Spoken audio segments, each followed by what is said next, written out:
Howdy, howdy. We are live on another Friday night for the hashtag TQIF lineup. And that's where we start the weekend off with a live Tex-Trek podcast. And we typically talk about the latest episodes of Star Trek. This week is another double header with a new episode of Disco as well as a new episode of Picard. So we're going to cover both of them. And then later on tonight, there will be some fun with Starfleet Boy on the Starfleet Boy After Dark channel. So go and check that out live later on tonight. But yeah, in the meantime, we have a lot of ground to cover. Last week, I was away on the Star Trek cruise, but Brian and Dave did a great job without me, and Starfleet Boy did a great job running things. You were beyond the galactic barrier, Fathery. It was a very long show last week. We're gonna not go over 3 hours. Like we're gonna try to come in close to 2 hours this time. But yeah, we'll just go ahead and get started now. I'm Fathery. This is Dave. This is Brian. And this is Tex-Trek.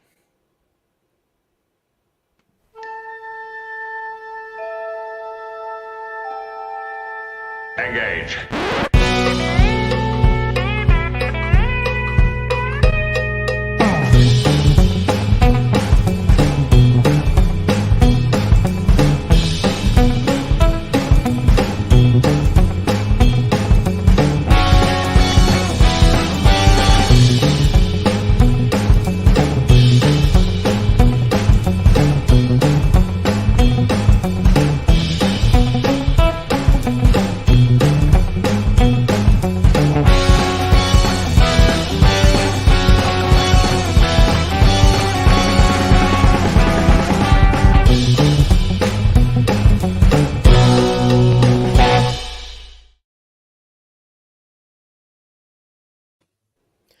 Welcome back aboard the Starship Texas for the 181st installment of the Tex-Trek podcast, the home of Star Trek fandom from deep in the heart of Texas, where we take a deep look at Star Trek old and new, and proud members of the TrekSphere network.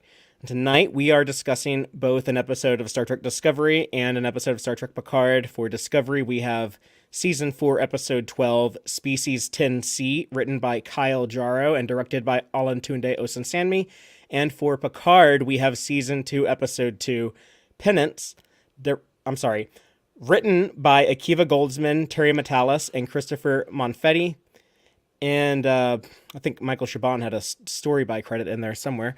And then directed by Douglas Aronofsky. And we're going to do Disco first. Just let me ask y'all out of curiosity, which one of these shows do you watch first? Picard. I actually meant to do Picard and then Discovery, but the person I was watching this with some friends in Alaska, and they had already queued up Picard, so it's like, okay, sure, we'll do Picard. I always do Discovery. I'm always anticipating Picard more, but I do Discovery first because I think instant gratification is overrated. I am definitely going to do Discovery second next week. Yeah, I think I was pretty hyped for Picard after the first episode, so I thought I'd kind of keep with that enthusiasm and see what was up. I needed to see how it started. Yeah, that's interesting. But like for me, like the one that I want the most is the one that I'll put off. Like that's my reward for trudging waiting through Discovery. Well, it would have been last week, but yeah, we should talk about this stuff in just a minute. We'll share kind of our opinions on these episodes. Just want to remind everyone that next week is also going to be a doubleheader because we have the finale of Discovery as well as the third episode of Picard Season 2. So be on the lookout for that. And then after that will just be Picard, which will be good. We'll be able to talk about Picard with a little bit more nuance and scratch beneath the surface a little bit more than what we're doing now when we have to cover both episodes every week. It's time for a deep dive on the credit sequence. And if you are subscribed to the Tex-Trek YouTube channel, and a lot of you podcast listeners, you should go ahead and subscribe to the YouTube channel because there's some extra content over there. I just did a live stream with Starfleet Boy discussing the Star Trek cruise I was on last week. And we also did a reaction and breakdown of the first Strange New Worlds teaser trailer. So go check that out on YouTube. But in the meantime, let's talk about Disco. And I'm just going to recap this episode real quickly by reading the official synopsis, and then I'll kind of expand on that with spoilers. But the official synopsis reads, as the DMA approaches Earth and Navarre, Captain Burnham and the crew of the USS Discovery attempt to make first contact with the powerful species responsible before it's too late. And yeah, and essentially they do make contact with the 10C. They actually begin some back and forth, very, very basic steps to building a means of communication. And then the last second, Tarka seems to go rogue, and he's off to go blow up or unplug. I think he says pull out their power source. So whatever that means, I'm sure we'll see next week. Let's each just give kind of our opening statements on the episode to express our broad impressions of it before we go into more detail. Since I was gone last week, I'd kind of like to go first and just kind of convey like some of the thoughts I had on last week's episode of Discovery, which I teased a moment ago.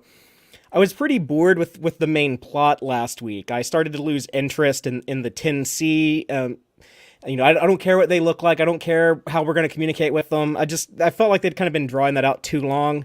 And the idea of communicating with a species that's so incredibly different, that's good for something like, one story, one episode, like Darmok. But I didn't think it was interesting enough to stretch out for an entire season with big galaxy-ending stakes. And it almost seemed like kind of small. Like, Starfleet's dealt with some weird aliens before, people they've had a hard time communicating with and stuff. So it just felt like a little small and weird and, maybe like good hard sci-fi, but not what I really wanted from Star Trek. I went into this episode without a ton of excitement, and I was pleasantly surprised by how much I actually enjoyed this one. The execution of the 10C concept was so much better than I thought or that I hoped, and I think the Disco might be at its best when it leans into the action science type stuff, especially here where, they're running around doing sciencey things and team working and stuff, but there's nothing that sticks out as feeling wrong, like a time crystal powered Red Angel suit or, anything like too wacky like that. I do largely feel this season could have been condensed, especially these last 6 episodes. I think, everything after that hiatus point when they did the mid-season break, they probably could have shrunk that down from 6 to 3. But I'm eager to see what happens next week. And if Discovery does kind of continue its tradition from seasons 2 and 3 of kind of, for me anyways, falling on its face in the finale, you know what? No worries. I'm fucking loving Picard, and I'm so stoked for Strange New World. So I don't feel like I have much to lose here, and I had a good time with this episode and looking forward to seeing what happens next. Dave, what about you? Darmok came to mind for me as well while I was watching it. I feel like it's kind of the most TNG episode Discovery's had in a while, maybe. Kind of committing to that sort of extended scientific theorizing about communication in a way that Geordi and Data and those guys would have back in the day. And I really liked all that stuff. I sort of felt like, in some ways, for anybody who's a longtime follower of Trek, this is somewhat old hat conceptually. Like, I knew from when I was a kid, I watched Carl Sagan's Cosmos, and I knew about the idea of using mathematics to communicate with aliens, that it was a sort of universal language, and it's come up on Trek lots and lots, I'd say. So every once in a while, when they would sort of say, like, what if this equation or whatever, or this molecule could express more than one idea, I'm like, yeah, we've been there. We've done that. But I thought that it worked very strongly as for Star Trek purposes. That like Darmok, it kind of conveyed the idea of communication to a layman. I don't know math stuff. It's not my territory, and so I needed the sort of approach that they did, and I thought they did it in a pretty cool and exciting way. There was smaller stuff I liked, like, Book talking about his name as a lineage, kind of that Dread Pirate Roberts style. Yeah, they teased that before in season 3. He's like, one day I'll tell you the story of my name. And I'm like, when are we going to hear that? It was something like that, yeah. And I thought that was a pretty neat idea, too. There were parts I wasn't as big on. Tarka's heel turn, I feel like, has been telegraphed for a season. The scream therapy, even some of the stuff with General Ndoye kind of vacillating between one side or the other, I felt like it wasn't as interesting as I kind of wanted it to be. But I thought I wanted to see the 10C more clearly. But beyond that, it was actually an episode that surprised me as well, and I liked it more than I expected to. So this one ends up being a bigger win for me than I thought it was. I guess going in with low expectations is the secret. Brian, what about you? Tell us your general reaction to Species 10C. I thought it was the better of the two shows this week. This one actually boldly seeks out new life and civilizations. Good Star Trek should be about ideas, not technobabble and the uncertainty and figuring things out is much more interesting than the good guys versus bad guys thing that we get in the Picard episode. So as far as doing Star Trek, I thought this did a way better job of doing the Star Trek thing. I liked that there was so much real science in places where I was expecting quantum bullshit that they usually put in Star Trek throughout, not just now, but throughout most of the history of the show, and that they had real first contact strategies and ideas being deployed instead of, if I could just remodulate the universal translator. You said that Star Trek has done this a lot, Dave. Yep.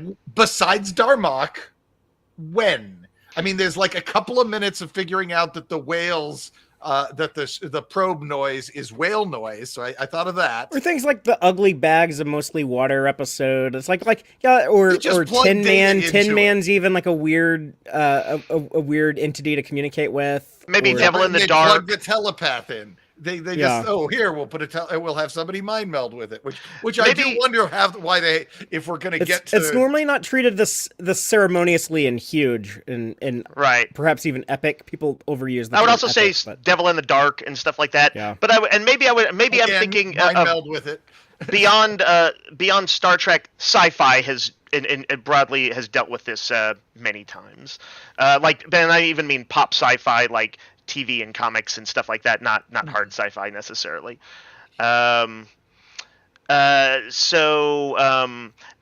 just anytime they bring up the, whether or not the universal translator can translate something, they usually get a little bit into, the ideas are more alien than it can figure out. It's something that comes up a fair amount. And sometimes I thought that Burnham asking almost as if it was a first contact and like, let's bring in the random bridge crew members to throw out some ideas. I'm like, y'all don't have some linguistics people and first contact people who have talked about this for centuries.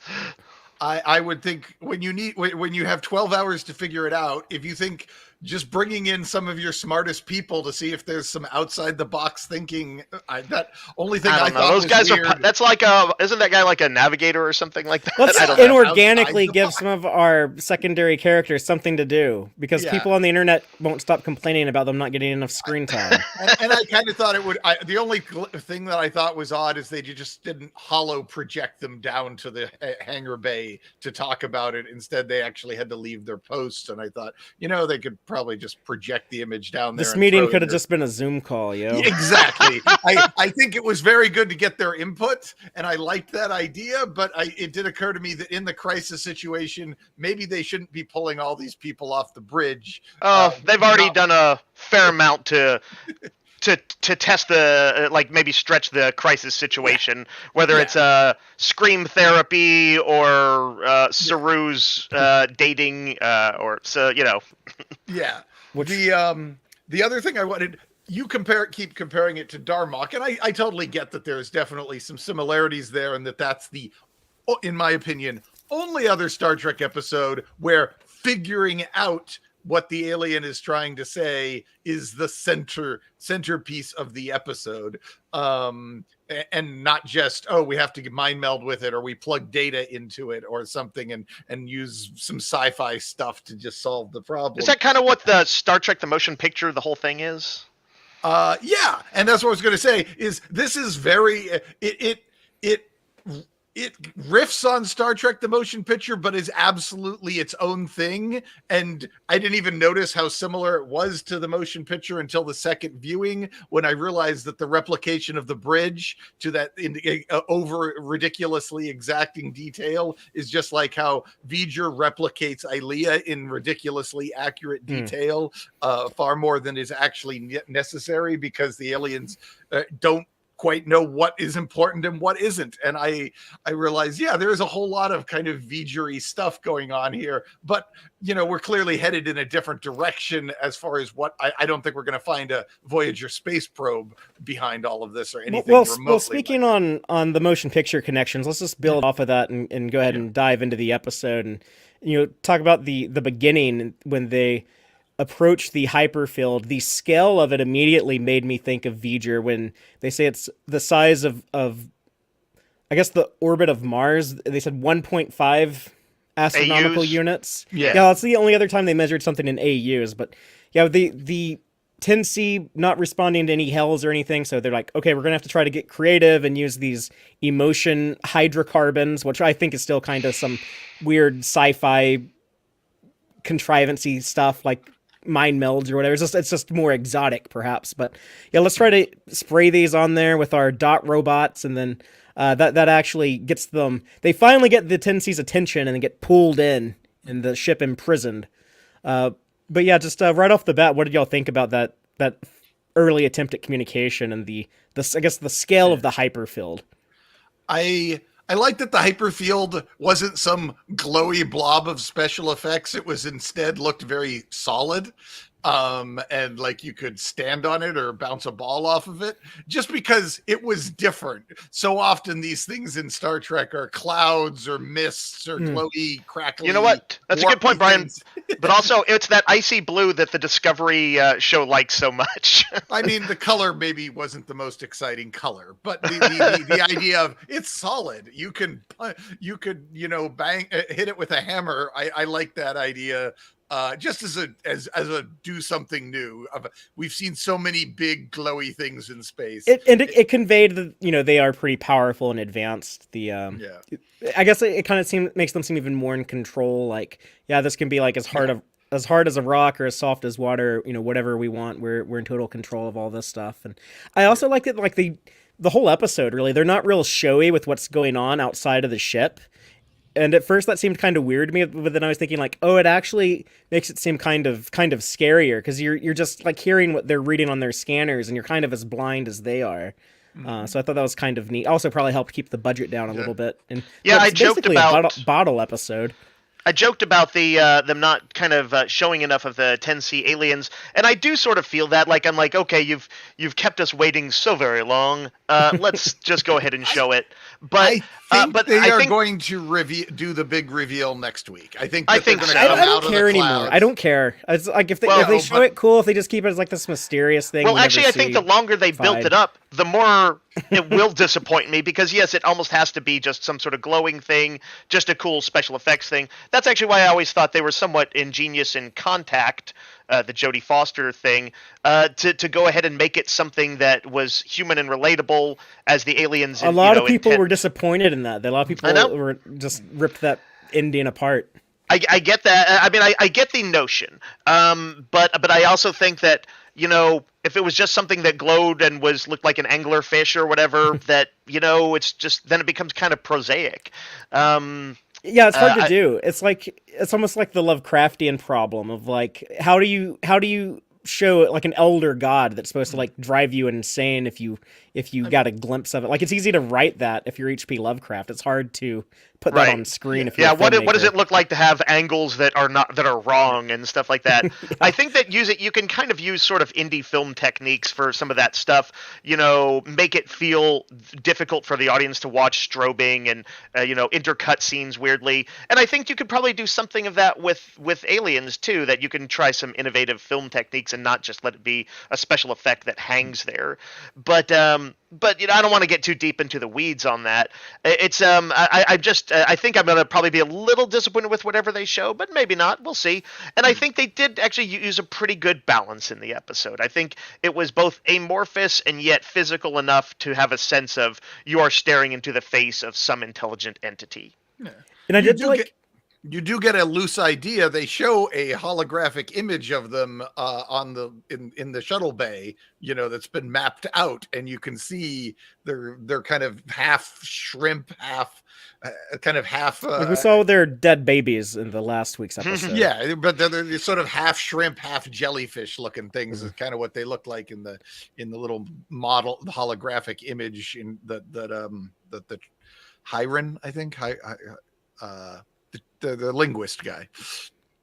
Harai, that's it. Yeah, sorry. Harai. Principal Quan from Smallville. I liked Adira and Stamets, I guess, like running around programming the dots while they're talking to the captain about what they're doing. That's why something like the action science stuff. I like when Discovery. I think it's a good vibe for Discovery when they're doing that, especially when it's like more hard. Like they're obviously listening to Dr. Aaron McDonald, who I was drinking scotch with a couple of days ago on the Star Trek cruise.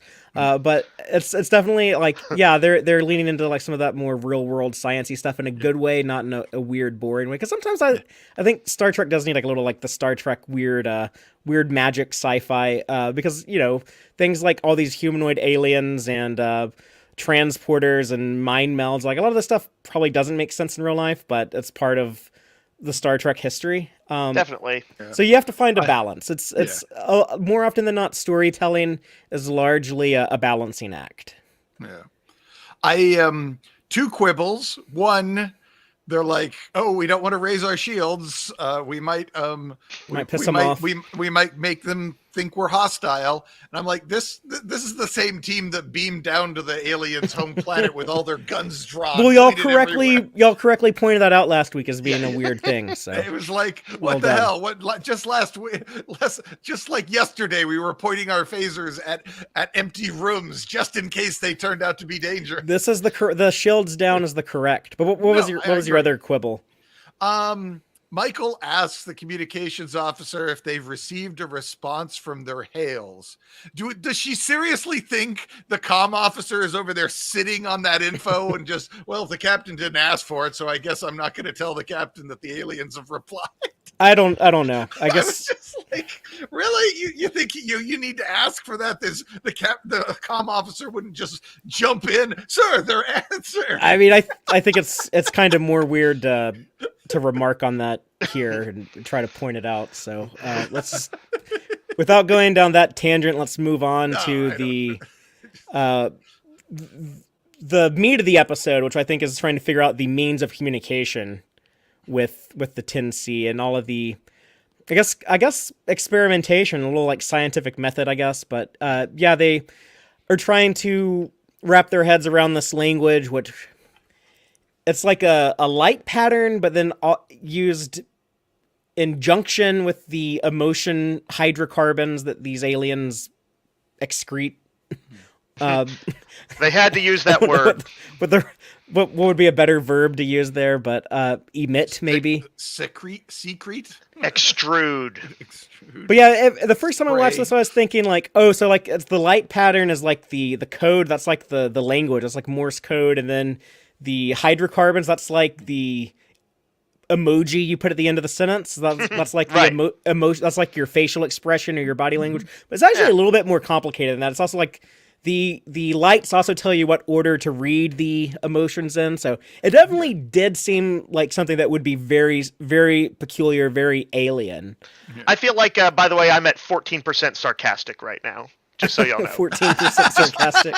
Just assume that's a little low for you, isn't it? It's normally like a...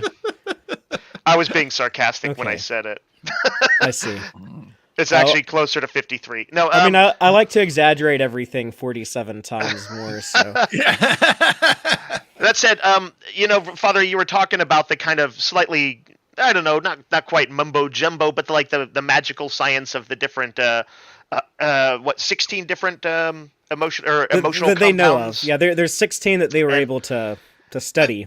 And the fact that they got like a breakdown of exact percentages, I think up to 100%, sort of suggests that they did get the lexicon down, or at least the basics of the alien language, I guess, or it wouldn't have added up to 100%, right?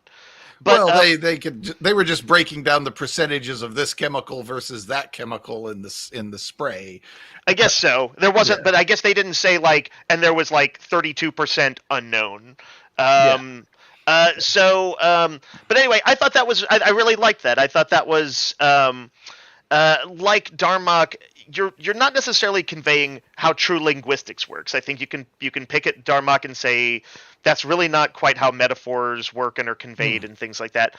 But as far as communicating to me, the audience, these ideas, and that you can use sort of some simple mathematical kind of concepts and 16 emotions and get some depth out of it, I thought that was really cool. Yeah. Did you think it was cool when they brought everyone down from the bridge for their powwow, though? You were kind of no, because listen, I think like the idea was okay, but I feel like sometimes, honestly, that Discovery is a little too touchy-feely, and that this wasn't one of those cases where they're like, hey, this is a case where we need to show that everyone's input is welcome. And I was just like, not really, not at this point. Just experts. The experts Captain Picard to be like, shut up, Wesley. He needs to be like, shut up, Lieutenant Christopher. When he's like, my professor back at the academy. Somebody would be like, shut up, exactly. Christopher. Because, well, if their ideas hadn't been so sort of what I think of as trite, like, hey, sometimes you have to just assume you change your assumptions, and I'm like, oh no, this is like a little slightly precocious junior high student, middle school student, and also every one of them had like they each in turn had a suggestion, and all their suggestions immediately contributed. No flops. It was almost like this was all constructed by some writer who was just like laying this all out, so it would all just fall in line perfectly. A lot of this stuff felt like there was clearly, the number of hours that were passing versus what we were seeing on screen in 51 minutes made me feel like lots of time that there were clearly, a time passing between this shot and that shot. And I need a representative. I get that. And I oftentimes will extend that sort of goodwill and say, okay, they were not showing everything, or this is kind of symbolizing the broader discussion or whatever. Yeah. I needed one idea to get shot down then. Somebody to be like, that's a stinker, get back to the bridge. They did talk about the chemicals providing emotional context and the light providing the ideas, and that turned out to be wrong.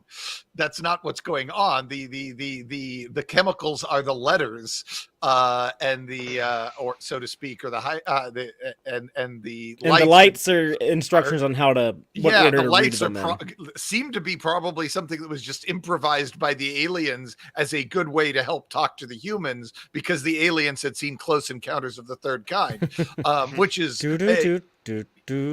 yes, and I love that, and I was like, oh cool, Star Trek's doing Close Encounters, this is great. I've never seen Arrival. I haven't seen Contact since probably like 97 or 98.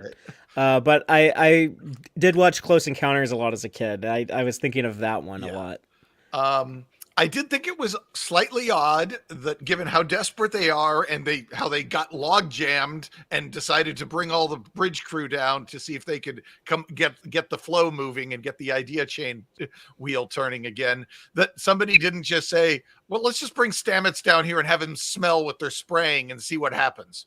Because we know that the chemicals actually induce emotions. Take a whiff, see what happens. It seems like they're not toxic. There's a good use for that last week. There's a good use for those random crewmen. When they said we sent the dots to collect 16 different compounds and we were able to figure out what emotions, like, they're whoever their lower decks, whoever like their Mariner and Boimler are, we're like down in the cargo. They're like, here's your orders, smell all of these and write down what emotion you feel. Like someone had to have done that. But no, I agree. I just thought, given that you were getting new combos of the chemicals, it felt like, if you're as stuck as you appear to be, try smelling it. Apparently you're pretty sure it's not toxic, and Stamets will stick anything in his body. So the tardigrade DNA, man. I guess maybe I'm glad they didn't show that. it was pheromones as a concept are a cool idea, but the more you talk about smelling up the aliens and stuff, just the weirder it gets. I don't know if I wanted that. I like Doctor Who. I like my aliens weird. Speaking of weird, what do y'all think about Harai? I didn't get the chance to talk to y'all about him much last week, but it was weird to me last week when the president was like, "You're being too mean to everyone. You need to be like a little bit more softer in your delivery." And I thought that was like, is he really like too blunt? Like, is he more blunt than like Reno or Stamets or some of these other people? But he's always like snacking. He's always like eating snacks, which is someone weird decided choice. That would be his affectation, and they ran with it. You know, actors hate that. Yeah, because they have to constantly eat every take. I remember what's his name, Chris Evans in what's the murder mystery that he was just in? Oh, the House, the Daggers, or Knives the Ryan Out. Johnson movie. Knives Out. Knives Out. Yeah. He was snacking on some little crackers, some little. It was like a Belgian cookie, a real buttery cookie. Yeah, and he had to eat like 800 of those things, like in that take. Marina Sirtes said that it was so kind of a contradiction playing Troy on The Next Generation because they wanted her to stay very small and slender to fit in these tight outfits, but they also wanted her to eat chocolate all the time. So whenever they were shooting her eating chocolate in some of those episodes, she would actually like take a bite, and then when the camera wasn't on her, she would spit it out. She didn't want to actually swallow it and gain the calories. That's so horrible. that poor girl. Oh, no. I have a fun Doctor Who story along those lines, but we should probably move on and save it. But to answer your question about, is it Dr. Harai? Yeah. I don't have strong opinions beyond thinking that he's interesting enough. I don't know that he. I think this is one of those cases where they've got in the president and they've got him. I can't remember, and they've got Tarka pretty regularly providing input in a separate plot. And sometimes I am missing the core crew members. I would rather have this as a discussion between people we know on there, and I don't necessarily need the new faces unless they're like super duper experts. And I guess he is, and I don't know if the president has a specialty in first contacts. She's an ambassador though, so I guess that makes sense. But somebody in the comments earlier was mentioning that they miss Tilly. I too miss Tilly. She'll be back next week. I miss Tilly and Stamets and all of them trading ideas about it, and I kind of wish it was them a little bit more. But I don't dislike him or anything. He's how fine. about this? Because I had the same concern. I was like, did we really need this extra dude on here? They just made a big deal of adding, at the beginning of the season, they add Lieutenant Christopher to have their new communications officer because they knew they were going to have Bryce go off, and he's off working on some other project for Kovich. Why not just make Harai like the new communications officer and just be like, because of the deal we're dealing with this unknown species, we want to have this high ranking linguist as your communications officer on the Discovery. Then it would just feel a little bit more natural to me. I agree. Yeah, I guess the reason you need him is because, realistically, and I think they even say it in the text, there would be, you would put like 30 communication experts on this particular field on the ship, and you'd probably want most of them in the shuttle bay right now. But that's not fun, or it's unwieldy. Well, they only had 2 hours. They only had 2 hours before they had to go to the barrier. So he was the best they could get. They couldn't get like his whole staff. The point is, he's the stand-in. He's the compromise between what it would really look like and what would be dramatic is just our heroes doing all the work. I felt it was actually a little awkward that they didn't take him in the shuttle pod or in the little alien space pod later on. Yeah, they wanted him behind in case they needed to communicate more, I guess, if something happened to them. So, but Dave, you made him. I like that he's there, and I think he's an acceptable compromise between what it would really look like and what it looks like on what the TV version of this should be or would be. So, Dave, you made a comment earlier about Saru and Tarina, or as I like to call them, Serena, and their courtship.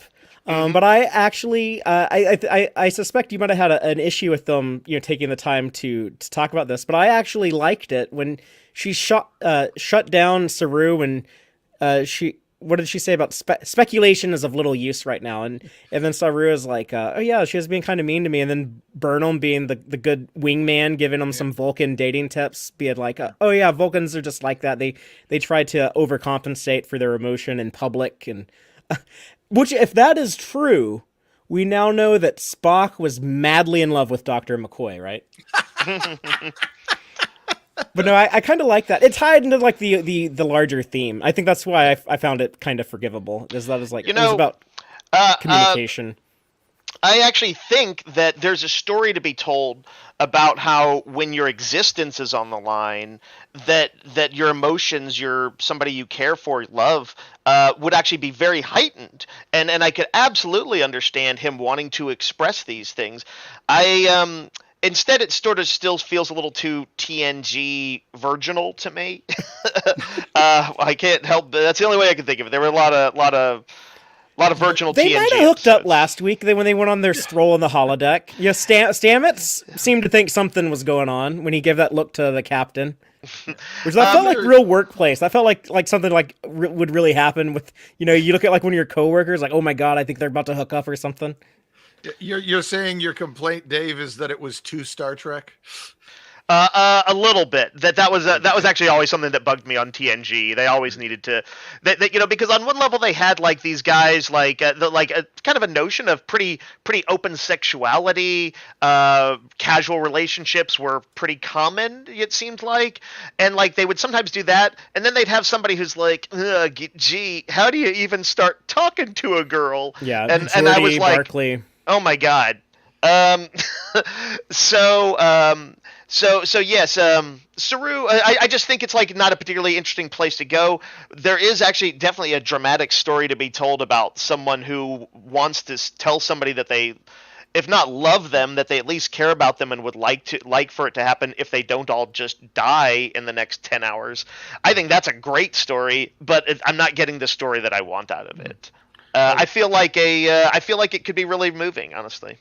Well, I'm with Fathery. I liked it. I thought it was cool that they remembered that Michael is an expert on all things Vulcan. She's the girl from Vulcan, yeah. Yeah, the girl from Vulcan. She would be very useful to have for getting advice on situations. And I like their friendship. I like their friendship, which actually has been a pretty cool arc in the entire 4 seasons of the show. Yeah.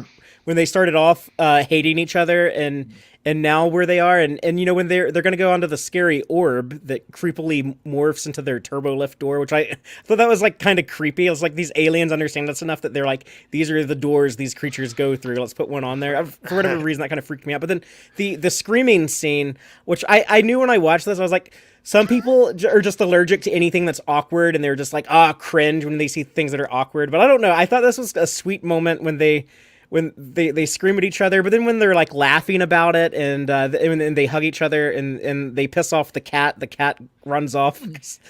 These weirdo humanoids are yelling like, I'm trying to take a nap. Why are these creatures yelling? I did think it was odd that the cat didn't run away when Saru did his first unearthly yell, but then when they both yelled, then the cat left. Well, sometimes cats are lazy, right? Yeah. Like, well, Holly pointed out to me that this is Book's cat. It's been sitting around on Book's ship. Well, Book collects all sorts of big monstrous animal things for his save the dying and extinct and very desensitized. Yeah. So it's been hearing weird animal noises coming for like 8 years now, and it's just whatever. I thought the scream itself was a little, again, another one of those slightly on the trite side of things, but I agree that the sort of what happened afterwards, and her saying that there's nobody else I'd rather be facing this down with than you, or maybe he said that. I forget who it was. But I think she says that to him. Yeah, but I like that a lot. I can't remember what movie it's in, but there's somebody was like some sci-fi movie where somebody says, with the end coming, I'm glad you're with me or whatever, and the other person is like, I wish I wasn't. Like, kind of nice. But yeah, it was obviously in whatever movie it was in. It was meant to be like I actually am glad to be here with you too, but I'm still smart ass enough to say shit like that. I would like to believe that if I was about to do the charge of the light brigade or something like that. That I would at least have like enough like sense of humor or whatever that I would be able to like look over to my side to my friend and enjoy some. I always wonder about that kind of stuff. I feel like I feel like I would want to, but I probably would just be in such utter shock and terror that I wouldn't. By the way, Thomas Hill in the comment says that that's in James Cameron's The Abyss. I think that's probably right between Mary Elizabeth Mastrantonio and Ed Harris. I can't quite call it perfectly to mind, but that would make sense. I know I love that movie. So cool. Which brings us back to the blobby water things reaching I was out. about to say that. Yeah. Right. We're trying to get all the segues here. When they go over onto the smaller orb that takes them away, and I like that moment when it like teleports away, and Harai is kind of like shooken. It's just like showing us that like the smart, confident dude, he's kind of uncomfortable. It kind of adds the tension, but how considerate of the 10C. That they recreate an environment that's a standing bridge for the Star Trek Discovery production team. Really like save them on some money on their budget. They could have like this conversation here. But it actually it makes sense that it would look like some room in Discovery because they don't know exactly what these people need to survive. You know, wait, what if we got the floor the wrong color and that means fuck you in their language? We should just make it look exactly like their own room. That way they can't possibly misconstrue any messages that we might unintentionally send. And it shows they're starting to understand. Yeah. They understand doors. They understand like we go through these doorways. They understand the bridge is like our important room. Yeah. So they know they understand the isolytic weapon, which is that's kind of scary too. Like, are they going to be mad about that? I kind of my thought was going to be did you lose this? Yeah. Here we made you another one. Have this. Apparently we accidentally broke your old one. We didn't mean to. So here's a new one. Yeah, we accidentally hit it with our DMA. Yeah. But then the mathematics. I loved everything in this scene. This whole, I love the stuff in the shuttle bay too, but this part was also just brilliant. They need to do more bits like this scene in more Star Trek. Yeah, I thought it was a good payoff to how like they established like we're gonna have to try to use math since that's like the universal language. Oh, they mention a METI, by the way, which Anson Mount is on the board of directors. The real life METI organization. They're SETI is the one that's looking for aliens in real life, and METI is the one that they're like broadcasting. They're like saying like hello. Which some people are like, maybe we shouldn't be doing that. But I always remember in Cosmos that Carl Sagan, it seemed like they basically felt that the broadcasting stuff was probably the best route we had.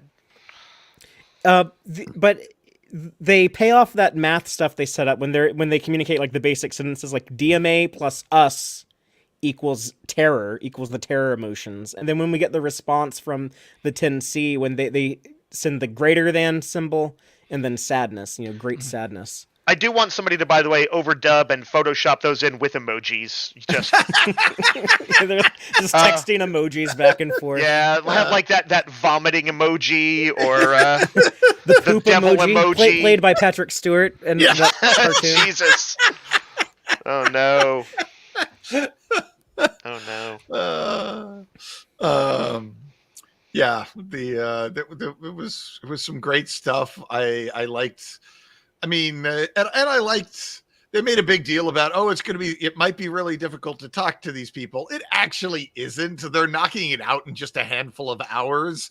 They had one point where they got stuck enough they needed to bring in the bridge crew to give them a nudge. But again, going on the sort of metaphorical level or abstract level, in a show where the common in like 99% of the time is that Universal Translator just translates.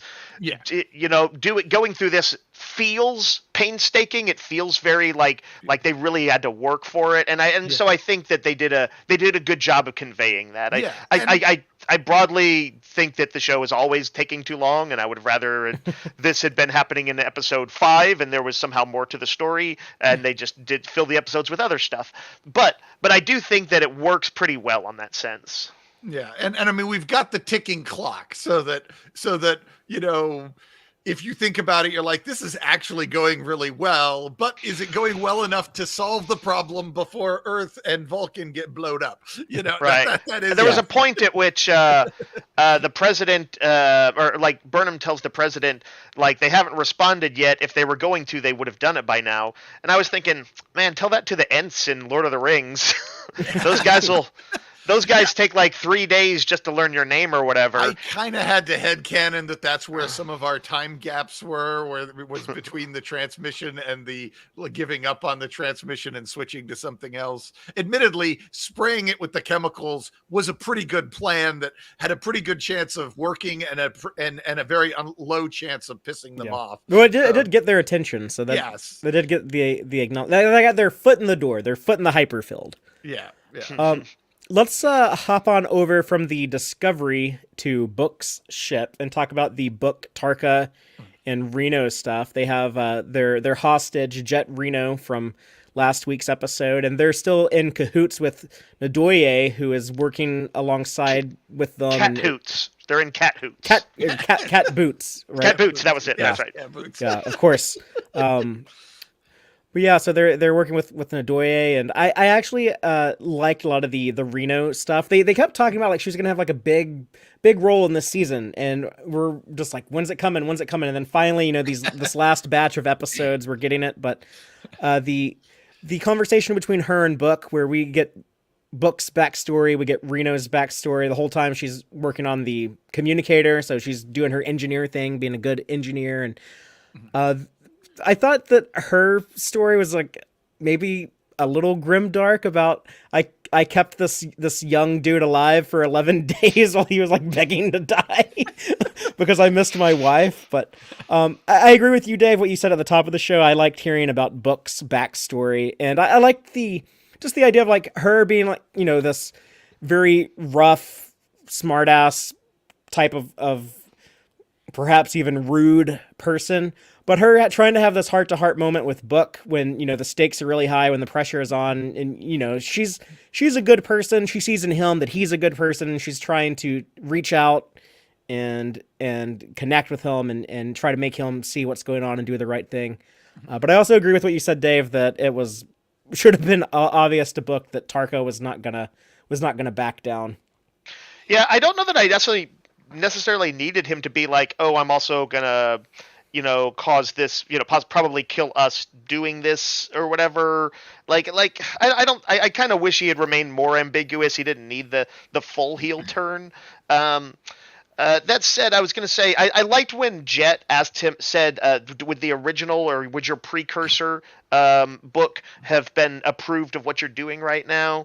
And he's like, I think he would have understood it. And I was like, oh man, that's tough, because I know that that should have hit him hard.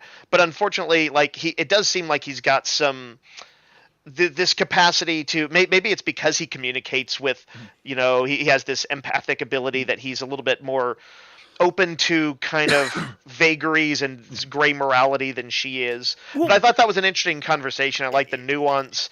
And I like that she got to do something. She got to be like, kind of hostage negotiator. She got to get out of the engineering room and do something. Yeah. Instead of having all of her scenes in the Spore Drive room, she had a bunch of scenes in this room. But I think the reason why Book was so forgiving of Tarka for so long was the Oros stuff from a couple of weeks ago when he saw oh yeah, this guy just wants to get back to the person he's in love with. I get that. Like, I understand that.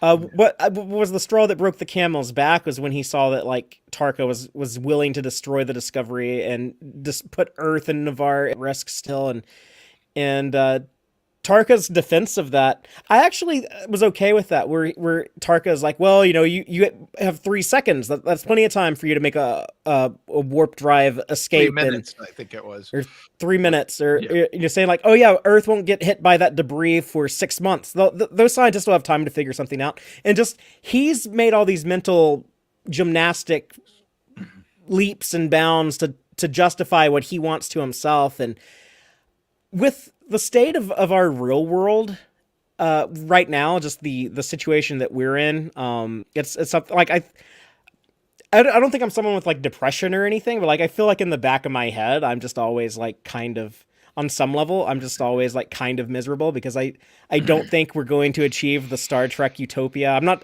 trying to be like a Debbie Downer, but I do have a hard time seeing like civilization as we know it continuing past the 21st century. What with climate change, with chemical pollution, like there's plastic in like every living creature here. Like we can easily, perhaps even probably, cause major ecosystem disruption that'll be irreparable and lead to mass level extinction within the next few decades. So to me, like the idea of like, what if I could just like escape all of this and go be with someone I love who I can't be with here. And like, well, maybe, I mean, it might blow up these people, but maybe it won't. Like that selfishness, actually, like I think it's weird to admit to, but like, I'm not saying I would do what he's doing, but I can understand it. I can understand why someone would like Book's predecessor. He might understand it.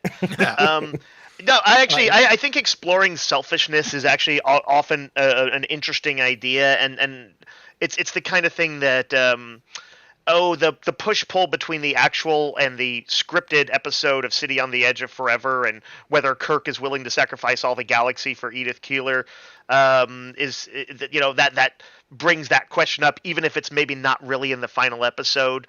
And so yeah, I kind of I like that idea. As a quick aside, I see that over in the comments that the Boronite maneuver is very concerned about the possibility of Jet being killed off, and Tex posted, "Don't kill her off, please. This almost seems like an Arium thing." I don't think they're gonna kill her. I don't think so either. I feel like she's pretty safe. Tig Notaro is like super good friends with Alex Kurtzman. That's why she's on the show. Like, I don't think they're gonna kill her. Yeah, friends in high places. I'd be more worried about Book not surviving. I think the next Book episode. Book might be primed for a self-sacrifice.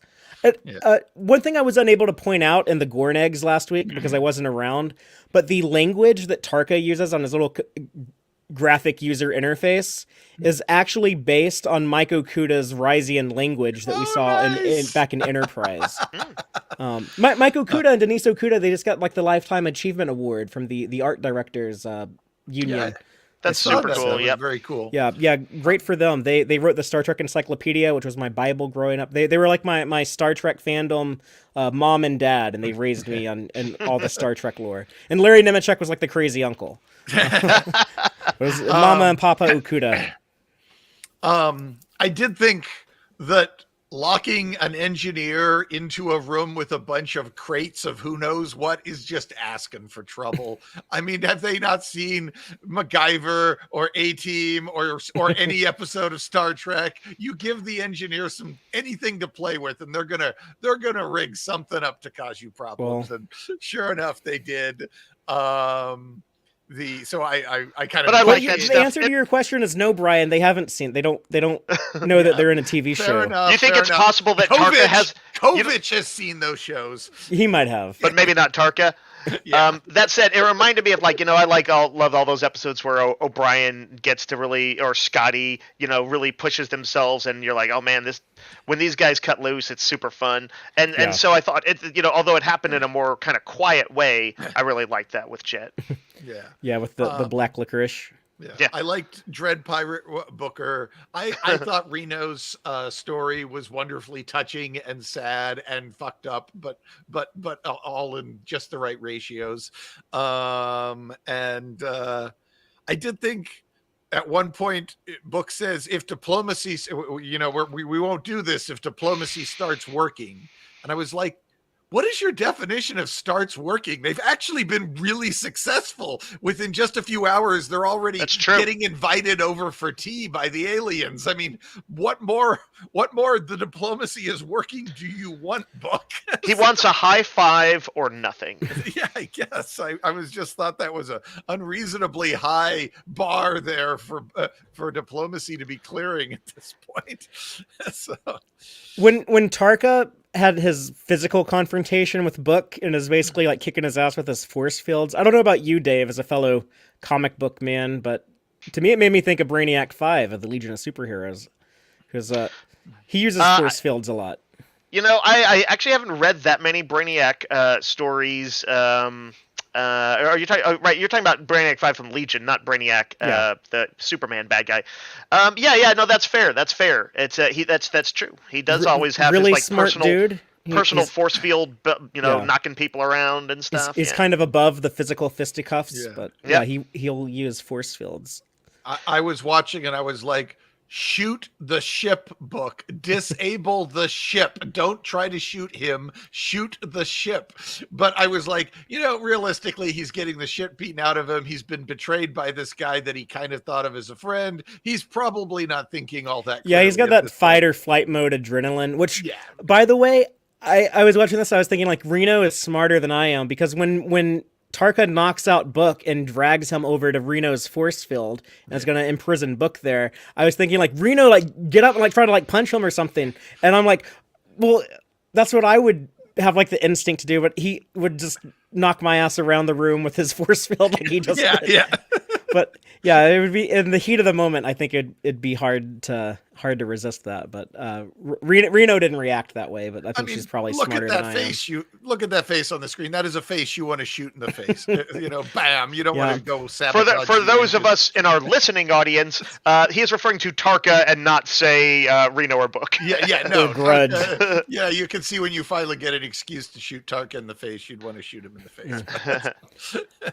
Well, let's get into our ending of this episode and then the cliffhanger it leaves us on. But there's also a storyline of Zora not feeling herself, not feeling quite normal, and then Dr. Kolber, he's a medical doctor, he's a therapist, and now he's Detective Kolber. He's trying to figure out what happened to Jet Reno, and they find her comm badge, they find the patch that messed up Zora's programming, and they're too late when they piece it all together, because dramatically that's the time that Tarka sends the instructions to Ndoye to go ahead and vent the plasma and pierce the hole in the 10C orb that they're trapped in. So he's off to go after the power source, and the 10C seem to be aware and possibly pissed off because they send the delegation away team back to the ship.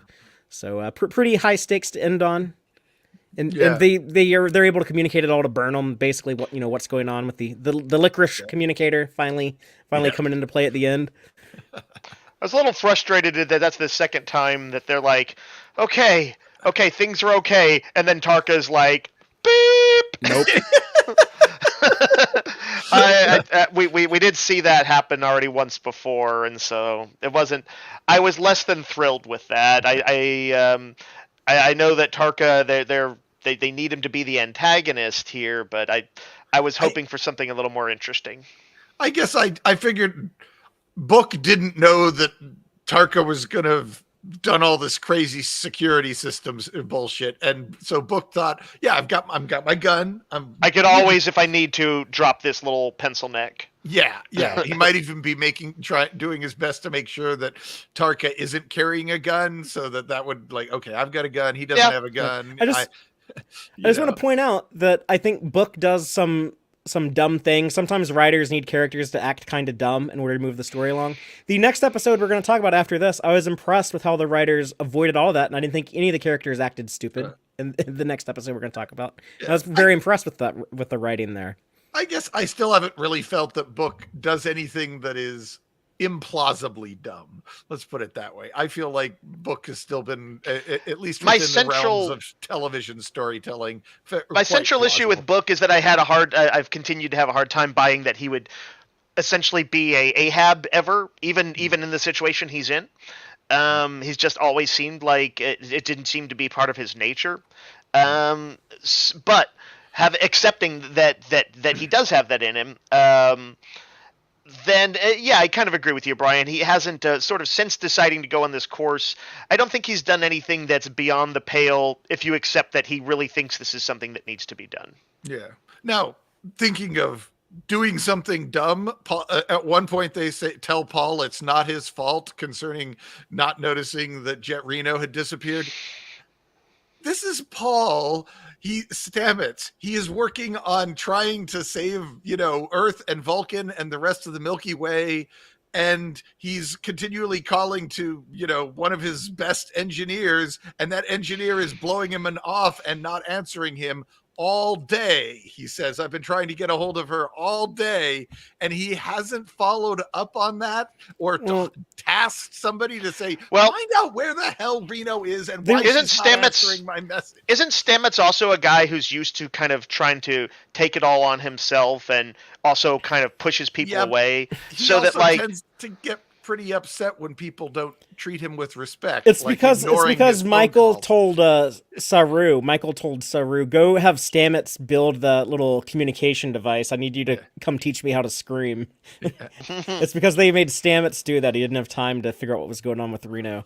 So but I felt that was a little weird that he would let that go for that long. I think I would have put it's a bit of a stretch. Yeah, I preferred that no senior officer called on Reno, and the junior officers, of course, just accepted that they're lower deckers. Whatever Reno's not answering must be more important than what I'm asking about. So. But I think it was pretty believable the way that they explained how Reno's disappearance would go unnoticed from Zora, or when. And then the computer being like, okay, something's not quite right, but I don't know exactly what it is. It helped make that stuff feel a little bit more. No, I loved believable. Every other aspect. I just thought that once they had Paul saying that I'd been trying to get a hold of her all day, it felt weird. Everything else I thought was wonderfully done, and they had built Tarka up to be enough of a genius that it felt plausible that he could have set up all of these safeguards and stuff. So I actually thought, it's Tarka's a smart son of a bitch, and if he wants to fool you, you're probably going to be fooled. So yeah, he's so smart, and you've already seen him try to take control of your ship one time. You probably shouldn't just let him be running around and control. I do wonder if we're going to find out that like Kirk, he hasn't been up front with Tarka about everything, and he's still got some cards up his sleeve. Well, I would like that. But who knows? I guess we'll find out next week. Yes, if he doesn't have any cards up his sleeve, then I will think, Book, you're not as smart as I thought you were. You are not worthy of the Cleveland Booker title. That's right. I guess here with the payoff of Ndoye actually pulling the trigger, I kind of did like the tension that it added all along. The whole time, Ndoye might stab them in the back, and when she doesn't go with the other delegates, when she's like, I'm more needed here. I trust you, President Tarina, to represent our planets. Was that the last she knew of where the status of the negotiations that they'd been invited over? Yeah, she sent them. She saw them go away. Then when she talked to Book and Tarka on the phone, she was like, "Oh, we're having to just basically start communications from square one with doing 4 is less than 9. There's no way we're gonna get in communication in time to save my planet." I sort of get it from her. I wish they had actually sort of justified it, where she, in the same way that Jet Reno told that story about herself, where she said something like, I would love to give them the time, but we've been fighting for our existence on Earth, for decades now. And sometimes, when there have been times that I've waited on something and it's cost lives, and it's not going to happen again. The risks are too big. I wish I had that scene, though. I mean, she has reiterated we need to give diplomacy a chance again and again, leading up into that point. It just clearly crossed some sort of clock threshold of, okay, now we don't have enough hours left for me to keep saying that. And I've always gotten the vibe that she's more of the soldier than anything else. Yeah, so I guess she kind of feels like that hawkish, military general who probably has a good heart and is just looking out for their people, but they're gonna be the person of action and take action. I agree. I would have liked the reason I would have liked that scene is just because I think it would have better dramatized her decision, since they've spent so much time. Will she help? Will she, whose side is she on? Which one is she with? I kind of wanted to get a little bit more in her head at the moment of making it. And I would have liked to have seen some conversation she had with Book or something about it. Boromite Maneuver has a good comment. Reno has been known to disappear for days, though. True. Fair enough. I don't think we're supposed to notice that. Well, when the galaxy is on the line, I think that's when Stamets would be like, I think, color up and say, hey, I know you usually disappear, but we need you right the fuck now. Do you have any final thoughts on this episode? Well, I guess I did want to say this is one of the best, at least as far as having me on the edge of my seat, cliffhangers I have seen in a Star Trek episode in decades. I would, this might be up there close to best of both worlds. Prepare to Easy. fire. Easy there, Brian. No, I love this cliffhanger. I don't know. I'm not saying the whole season was on that level, but that by the time they'd built up all the things going wrong and all the dominoes falling down, I was just like, oh my fucking God, what? It's all going to hell. So it's not though. It's Michael Burnham's going to save the galaxy next week. Yeah, it's all going. But I was very impressed with that ending. My other final thought would be I wanted them to reach out with a big glowing green hand and grab the dots and grab the ship.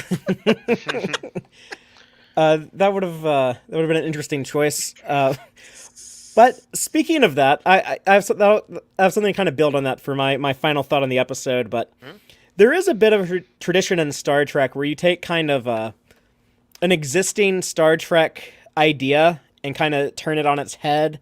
Like the Wrath of Khan was all about, Khan being Captain Ahab out for revenge and going insane, trying to have his vengeance against Kirk. And they kind of flip that around in Star Trek First Contact and like, oh, what if our good guy captain with Captain Picard, he's the Ahab and he's, trying to get his revenge against the Borg. Or Enemy Within, you split Kirk into two people with the transporter. Voyager turned that around. We're going to combine two people with Tuvix.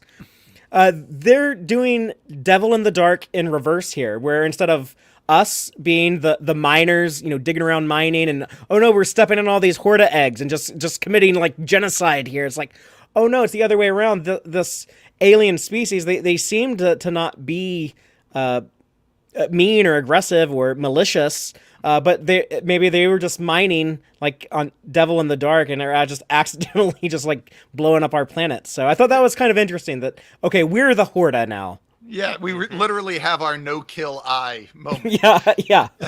with what is it? How did they put it?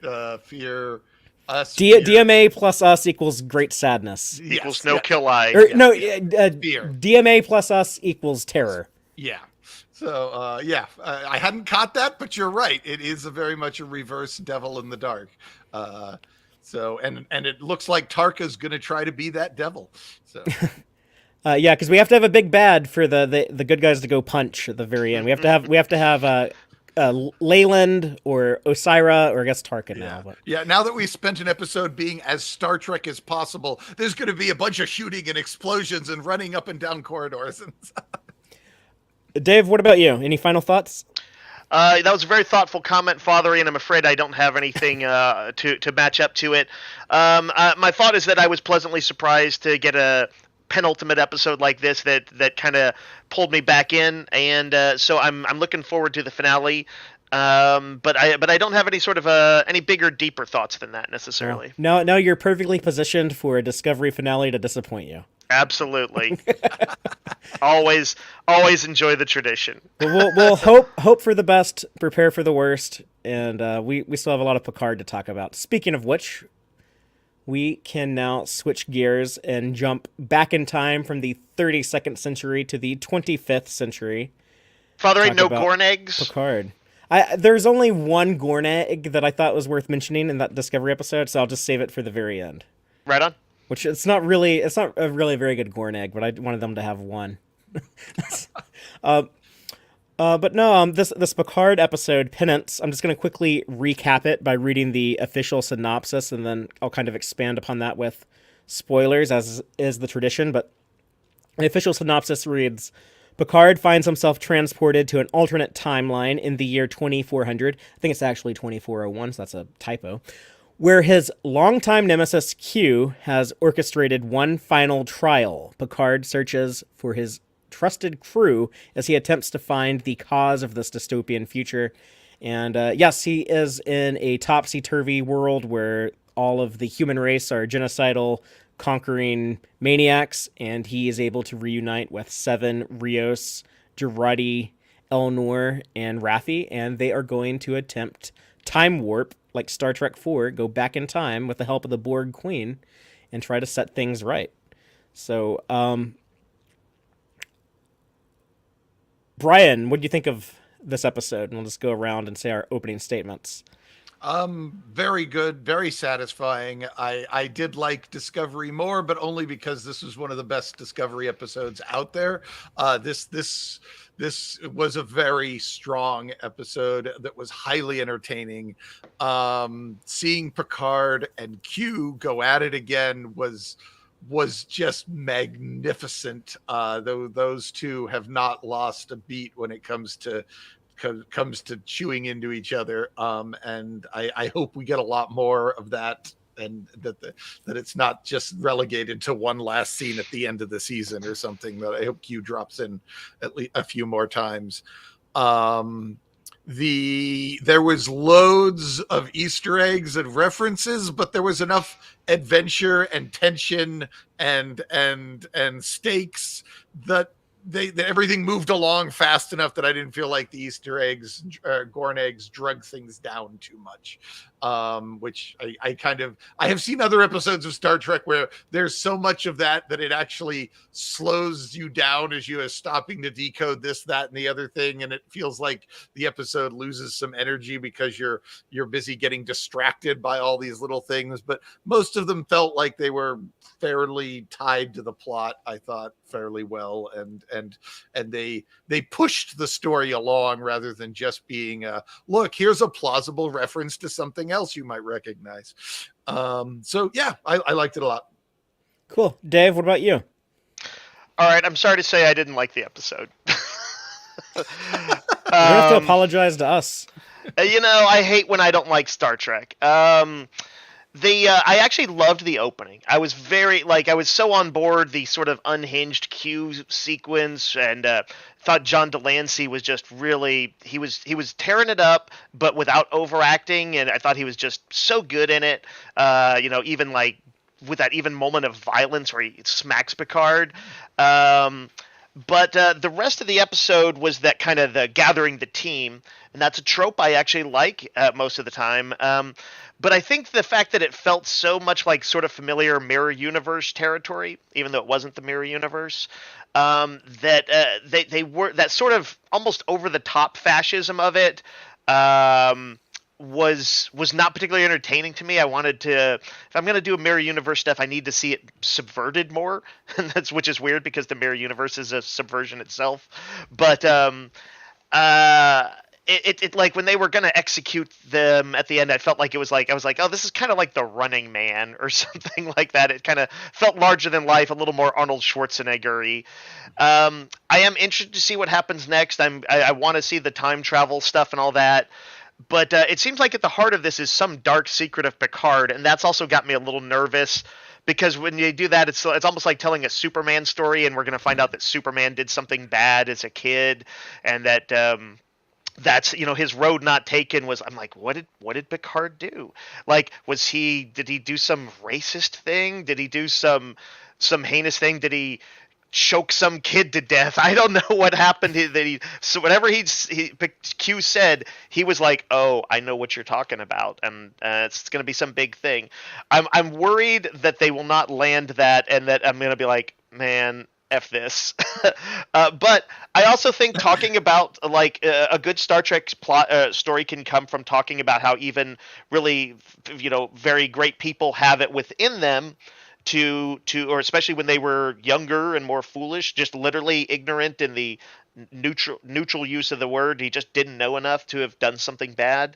And I think that's a discussion worth having, and that was kind of what happened to Kirk with his Klingon hatred in Trek 6. So I'm curious to see where it goes, but I just kind of felt like this episode was old hat Mirror Universe stuff, but I liked every Mirror Universe episode I've seen better than this. Oh, I definitely like this better than a lot of the other Mirror Universe. You could take even one of the sort of lesser ones from DS9, and I liked it better. Well, for me, I really wish that I had been around last week to discuss the season premiere of Picard, because that show really hit the ground running, and it was just such a huge shot in the arm to the fandom. I'm thrilled at the amount of enthusiasm we saw last week, and I was just as excited about that premiere as anyone else. But I feel like this week they do an excellent job of keeping that momentum going and building upon that. And yes, it's just kind of refreshing to me for just the positivity that I have been seeing with the reactions to Picard season 2 so far. But I did have one minor issue with this episode and one major issue with it. The major hang-up being a little bit in agreement with Dave, where I really liked this one, but I feel that this alternate Earth is just so similar to the Terran Empire in the Mirror Universe that I wish that they had done something just a little bit more different than that, or put some type of different spin on this bad version of history. But I think it is in some important ways different, where the Mirror Universe is it's real pulpy and kind of like hammy, and this is played a lot more serious, I felt like. So there was some distinction there. But I still had like a really good time here, and I'll get into my minor quibble later on. It's nothing big, just something that kind of stuck out to me. But yeah, just the idea of like, okay, in this dark timeline, humanity has just decided we're going to go conquer and enslave all the aliens that we come across. So that's pretty much the same thing as the Terran Empire.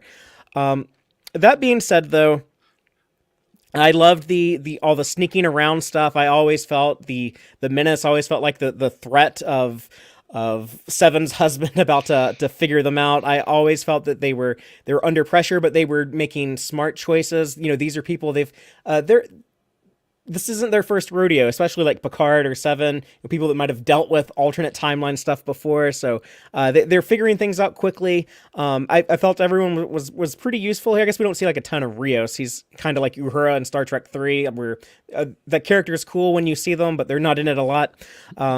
But yeah, Q was scary again, like he was in the first couple seasons of Next Generation. So I loved those scenes with Delancey, and I loved all the stuff with Hilm and Stewart together. And the Q stuff didn't overshadow the other characters. I think that was actually worked pretty well, that he's just there at the beginning and then doesn't stay in the episode too long, where he overshadows everything else. And I'm glad they were able to thread that needle and balance that. And I'm very much ready and willing to get out of this alternate 25th century and see what kind of fun stuff they have in store for these characters when they visit our decade here in the 2020s. And so I'm hoping that happens very soon in the next episode. I'd prefer it to happen in the beginning of the next episode as opposed to like the ending of the next episode. Guess we'll find out next week. But yeah, I don't want to spend too much time in this not quite mirror universe. I'm ready to move the story along, and I feel like it is moving quickly. They do have ideas, that there are things they are trying to get to, unlike Discovery season 4, which has felt like kind of a drag. So I'm excited, I'm energized, and very much looking forward to what happens next when we go to that next phase of the story, out of past this time period and into the 2020s, which is where we think they're headed. I have this hunch that if DS9 hadn't basically made it impossible, that this probably would have just been the mirror universe. But of course, DS9 revealed that I don't think so. That the Earth Empire did not persist. So if they wanted to tell this story, they needed to they could have still done that. The IDW comics figured out a way to make Mirror Universe Next Generation work and make sense with keeping what happened in Deep Space Nine intact. But no, I don't think they would have done that. I think this was going to always require something new, because they're tying it into something like Q did, or that happened in our modern day in the 2020s. But the TV show never established what caused the mirror universe in the first place, so it could still turn out to be the origin of it. But that said, you're probably right. Certainly the DS9 episodes came out quite a while ago, so that ship sailed a long time ago. But yeah. And this does kind of feel like something that like Q has kind of intentionally manufactured, because it's everyone's in like kind of like high up places. Like Rios is still on a ship like La Serena, and it's like, I think Q is kind of like poking things around to work out. It used mirror universe logic, which is to say things are very different, but they kind of like sorry to get George Lucas here, but they rhyme. Yeah. We have the same actors and the same sets, so that's a requirement. It's a fairly satisfying format. It's a satisfying trope, so I rarely mind it. I know, Brian, it's one of your bugaboos. Yeah. Well, and it bugs me a bit here, though. At least they're kind of playing it straight instead of doing it as camp, or at least as camp. But Yeah. The Q says this was created by humanity, that this is your guys' fault, not he denies responsibility for this timeline. He says it's humanity created this timeline. But didn't he say he's like that this is the road not taken? Yes, but he didn't say so. So I was almost wondering, is the twist going to be this is what the world would have been if Q had not interfered? If this is the natural timeline without interference, is this horrific place? And if that's what we're going to find out, which might run contrary to Gene's vision, so I don't know if they'd be willing to really go there to say that humans are only good because an alien interfered is probably not something Gene Roddenberry would have approved of. On the other hand, there's a lot of stuff that happens in Star Trek these days that Roddenberry at certain points in his life wouldn't have approved of. And at certain points he would have. So yes. And it's kind of a weird thing to worry about. I don't feel like Roddenberry wouldn't have liked it is necessarily an automatic reason to throw it out of Star Trek, but it is at least worth acknowledging that for some people that's very important. The counterpoint to Q's statement that this is that humanity created this world is kind of the Borg Queen basically saying this universe is wrong. And she, unlike Q, who's master of bullshit, or Picard, who's just guessing, the Queen appears to have some actual trans-universal knowledge, like an Ellurian, like Guinan or something. They should. They've assimilated enough of them, right? Yeah, they should. I hadn't thought about that, but that really explains it. Oh my God, you're right. They have Ellurians. They might have the secret of the Ellurian multi-universal perception now is part of their collective now. And the Queen might have that. That could even be an Ellurian that we see. Does she have eyebrows? But yeah, so on one hand, it sounds like Q is saying this is not my doing, but then the Borg Queen also seems to say this universe is broken.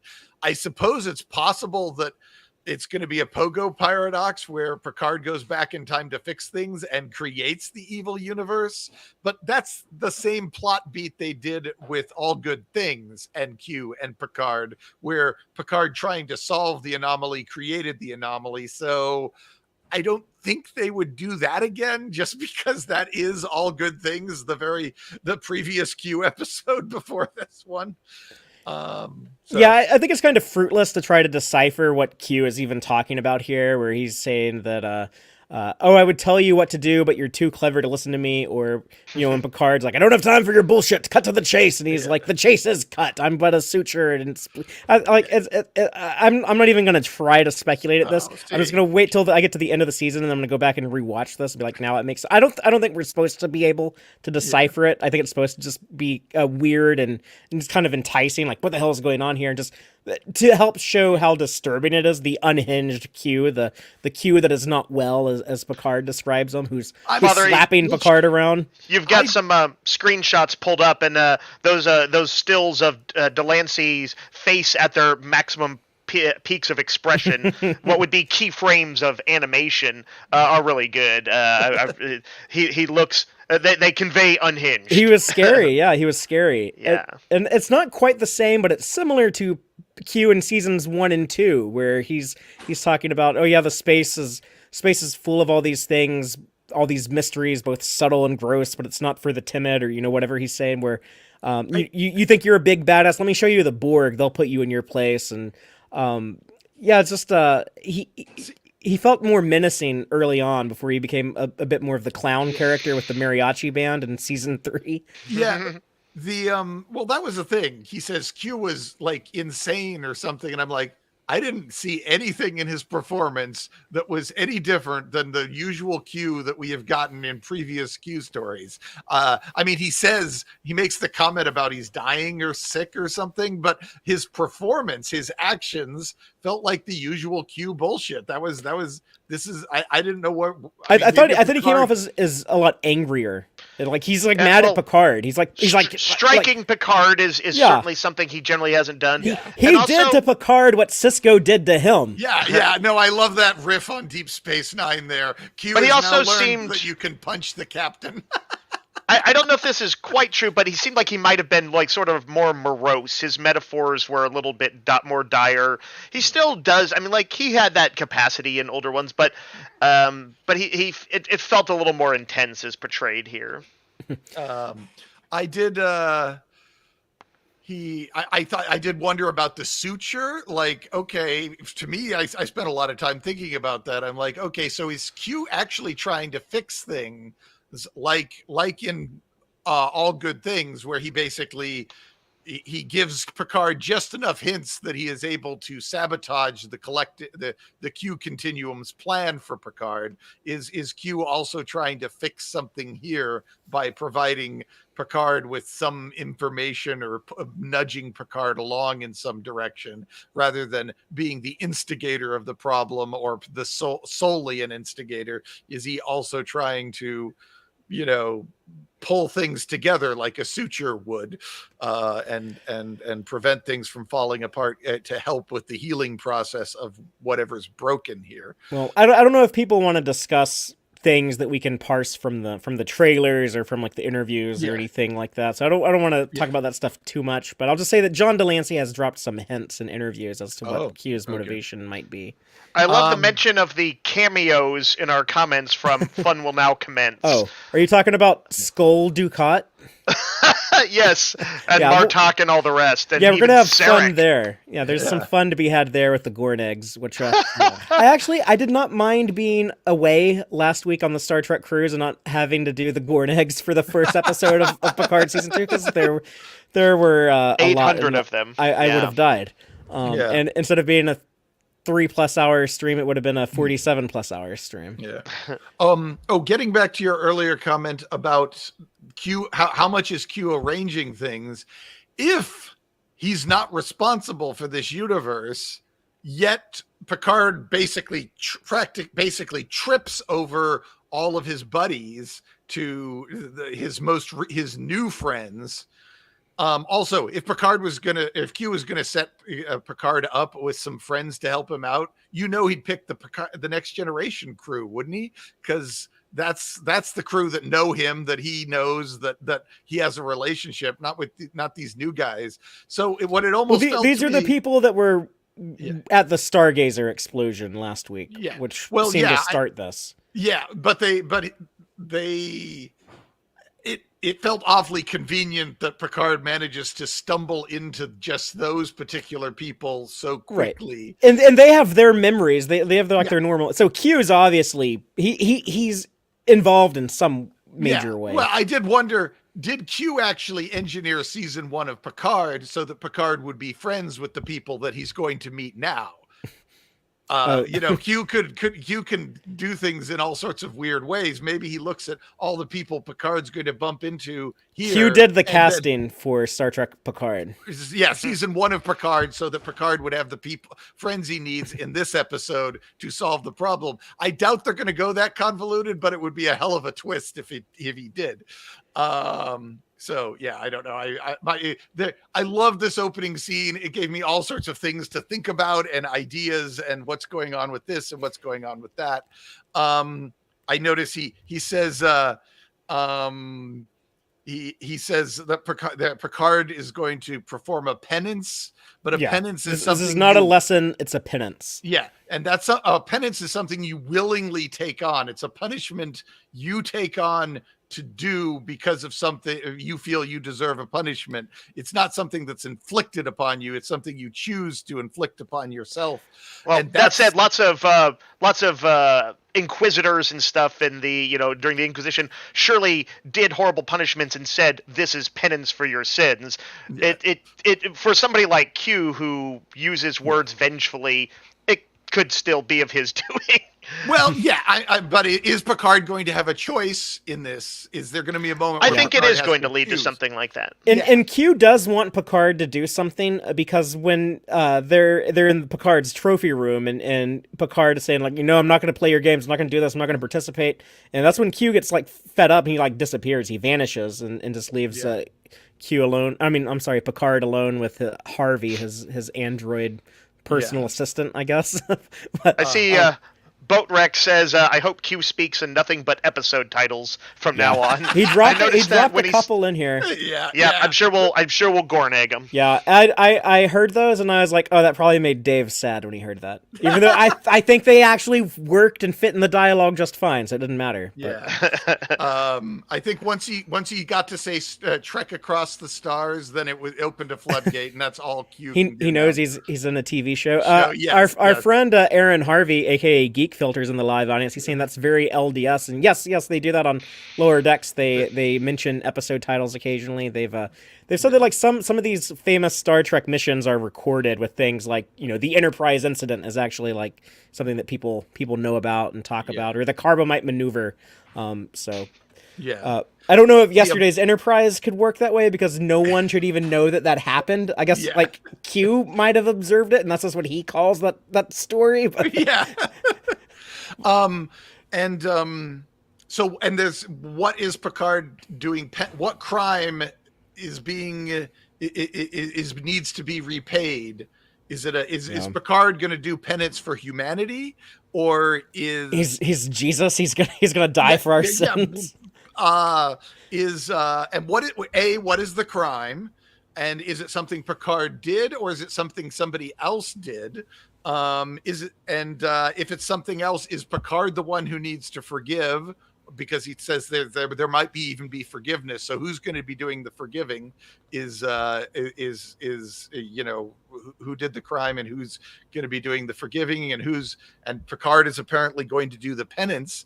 And it's not all these murderous sociopath dictator stuff that Picard's been doing. It's quite clear from the conversation. It's some other crime or wrong or sin or whatever that is going to be the penance, not just genocide stuff. That's just some icing on the cake for Q. Well, whatever it is, it never occurred to me that it might be something that would, like, character assassinate Picard. So I didn't really have, like, that fear that Dave mentioned. I just assumed that it's something that would work and make sense when it's all said and done. But I guess we'll find out. Yeah.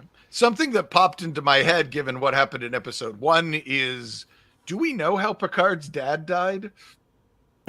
He kills his dad. I don't think that's... I don't know. I think that'd be weird, but... if his dad abused his mother and he did it in a fit of protective rage or whatever, I do think it could be something like that, but I don't think that would... I think it would have to be something where he made a decision that's less protective and more judgmental. Whatever it is, I think it's going to probably have to be some legitimately bad call he made when he was young, and I think Q will say, oh, you hold yourself up as the best of the human race, or you secretly think that, and yet you had it within you to do this. How are you any better than anything? I think Q that's the judgment he's going to lay down. Yeah, it would. It would. I feel like if you were to kill somebody to protect somebody, that's not quite bad enough. You think it needs a worse crime? I think it needs a worse crime. Okay. What is it? What would be killing your dad? Fraternicide? Patricide. Patricide? Yeah, patricide's not enough. It needs to be Patrick Stewart's side. It's Patrick Stewart's side. Yes. By the way, I did love the kind of what made, like, a bad day even worse for Picard is when he thinks he's about to have some of his Earl Grey tea, but it was black coffee, and he's just like, oh, I really am Dante overlooking the circle. Hell, that was a great moment. Yeah, it's like he can't get like even like a moment of peace in this nightmare world. That might be my favorite Earl Grey tea joke in all of Star Trek was that moment. I'm such a party pooper. I didn't like the line. I thought it was like if they want me to take serious their fascist universe, a lot of we'll talk about it more as we can go along, but a lot of the humor stuff I thought I needed that arch camp of the mirror universe for that. If you're kind of trying to get me to like really feel the weight of a really nasty xenophobic world, which is clearly what this is, a little bit more than the mirror universe, then Girardi's kind of clowning and Girardi and Rios having sort of a relationship bickering stuff.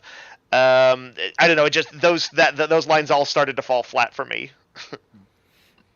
I actually thought this was dark enough for Dave. I thought this was really well written. Listen, if you're trying to get me to buy into grimdark, then I need it to weigh on me. I've seen 1984. I need it to convey something of that. I liked it having some of that levity in there. I think this was very well balanced and very well written. I was both these episodes. I was very, very impressed with the writing on Picard, and I think like, oh yeah, I can tell that like they had to just sit on these scripts for a year when they couldn't shoot because they seem to like really punched them up. But let's talk about those other characters and get into getting the band back together. We meet the. I did want to discuss about just evil Picard. We've got this evil that he has to face all these evil things that he's done. The skulls on the podium. This is a lot like what Shinzon could have grow up to be.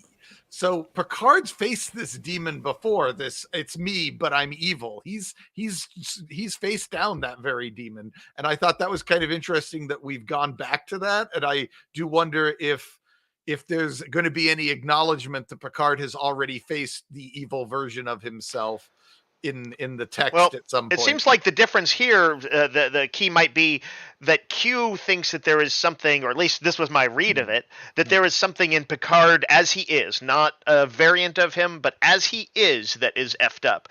And I kind of think that's a potent idea, that doesn't have to be some mirror universe version of yourself to contain within it the germ of evil or of being horrible.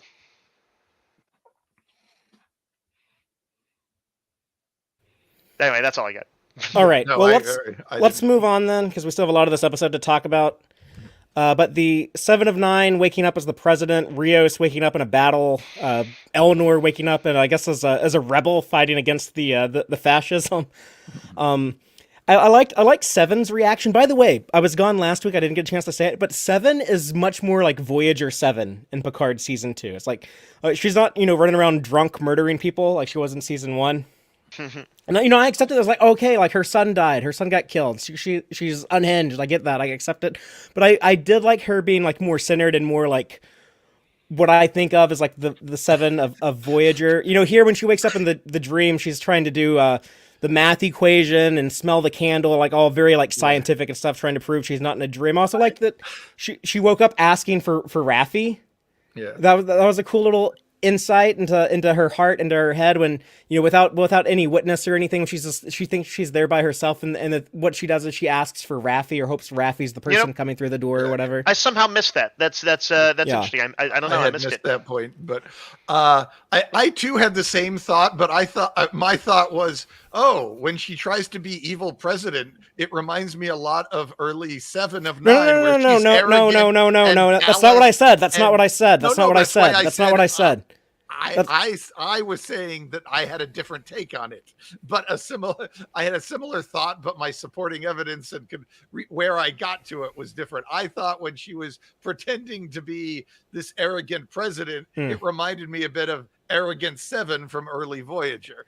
No, but I thought like last week when she was, walking around with Picard in the corridor on the Stargazer, talking about how like, the ship has Borg technology and it might have like reignited some fear of the Borg, and I deal with the stigma. It's just like her like delivery of those lines. But then here, like when she's like working in collaboration with the other characters and stuff, like that's when I think like the older 7, the classic 7 is kind of emerging.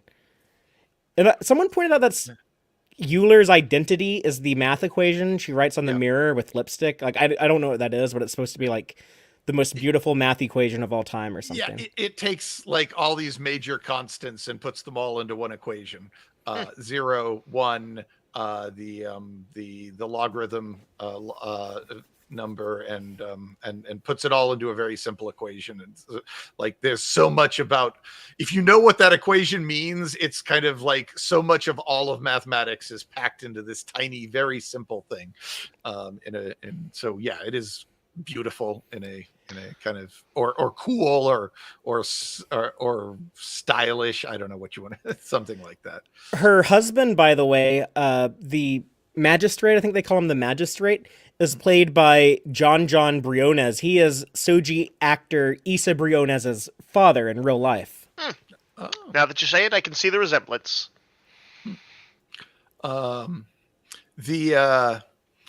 we supposed to assume that everyone in the Stargazer task force has popped into this alternate timeline with their memories from the original timeline? And I think just the people that it showed us here, because there would have been thousands of people on all those ships.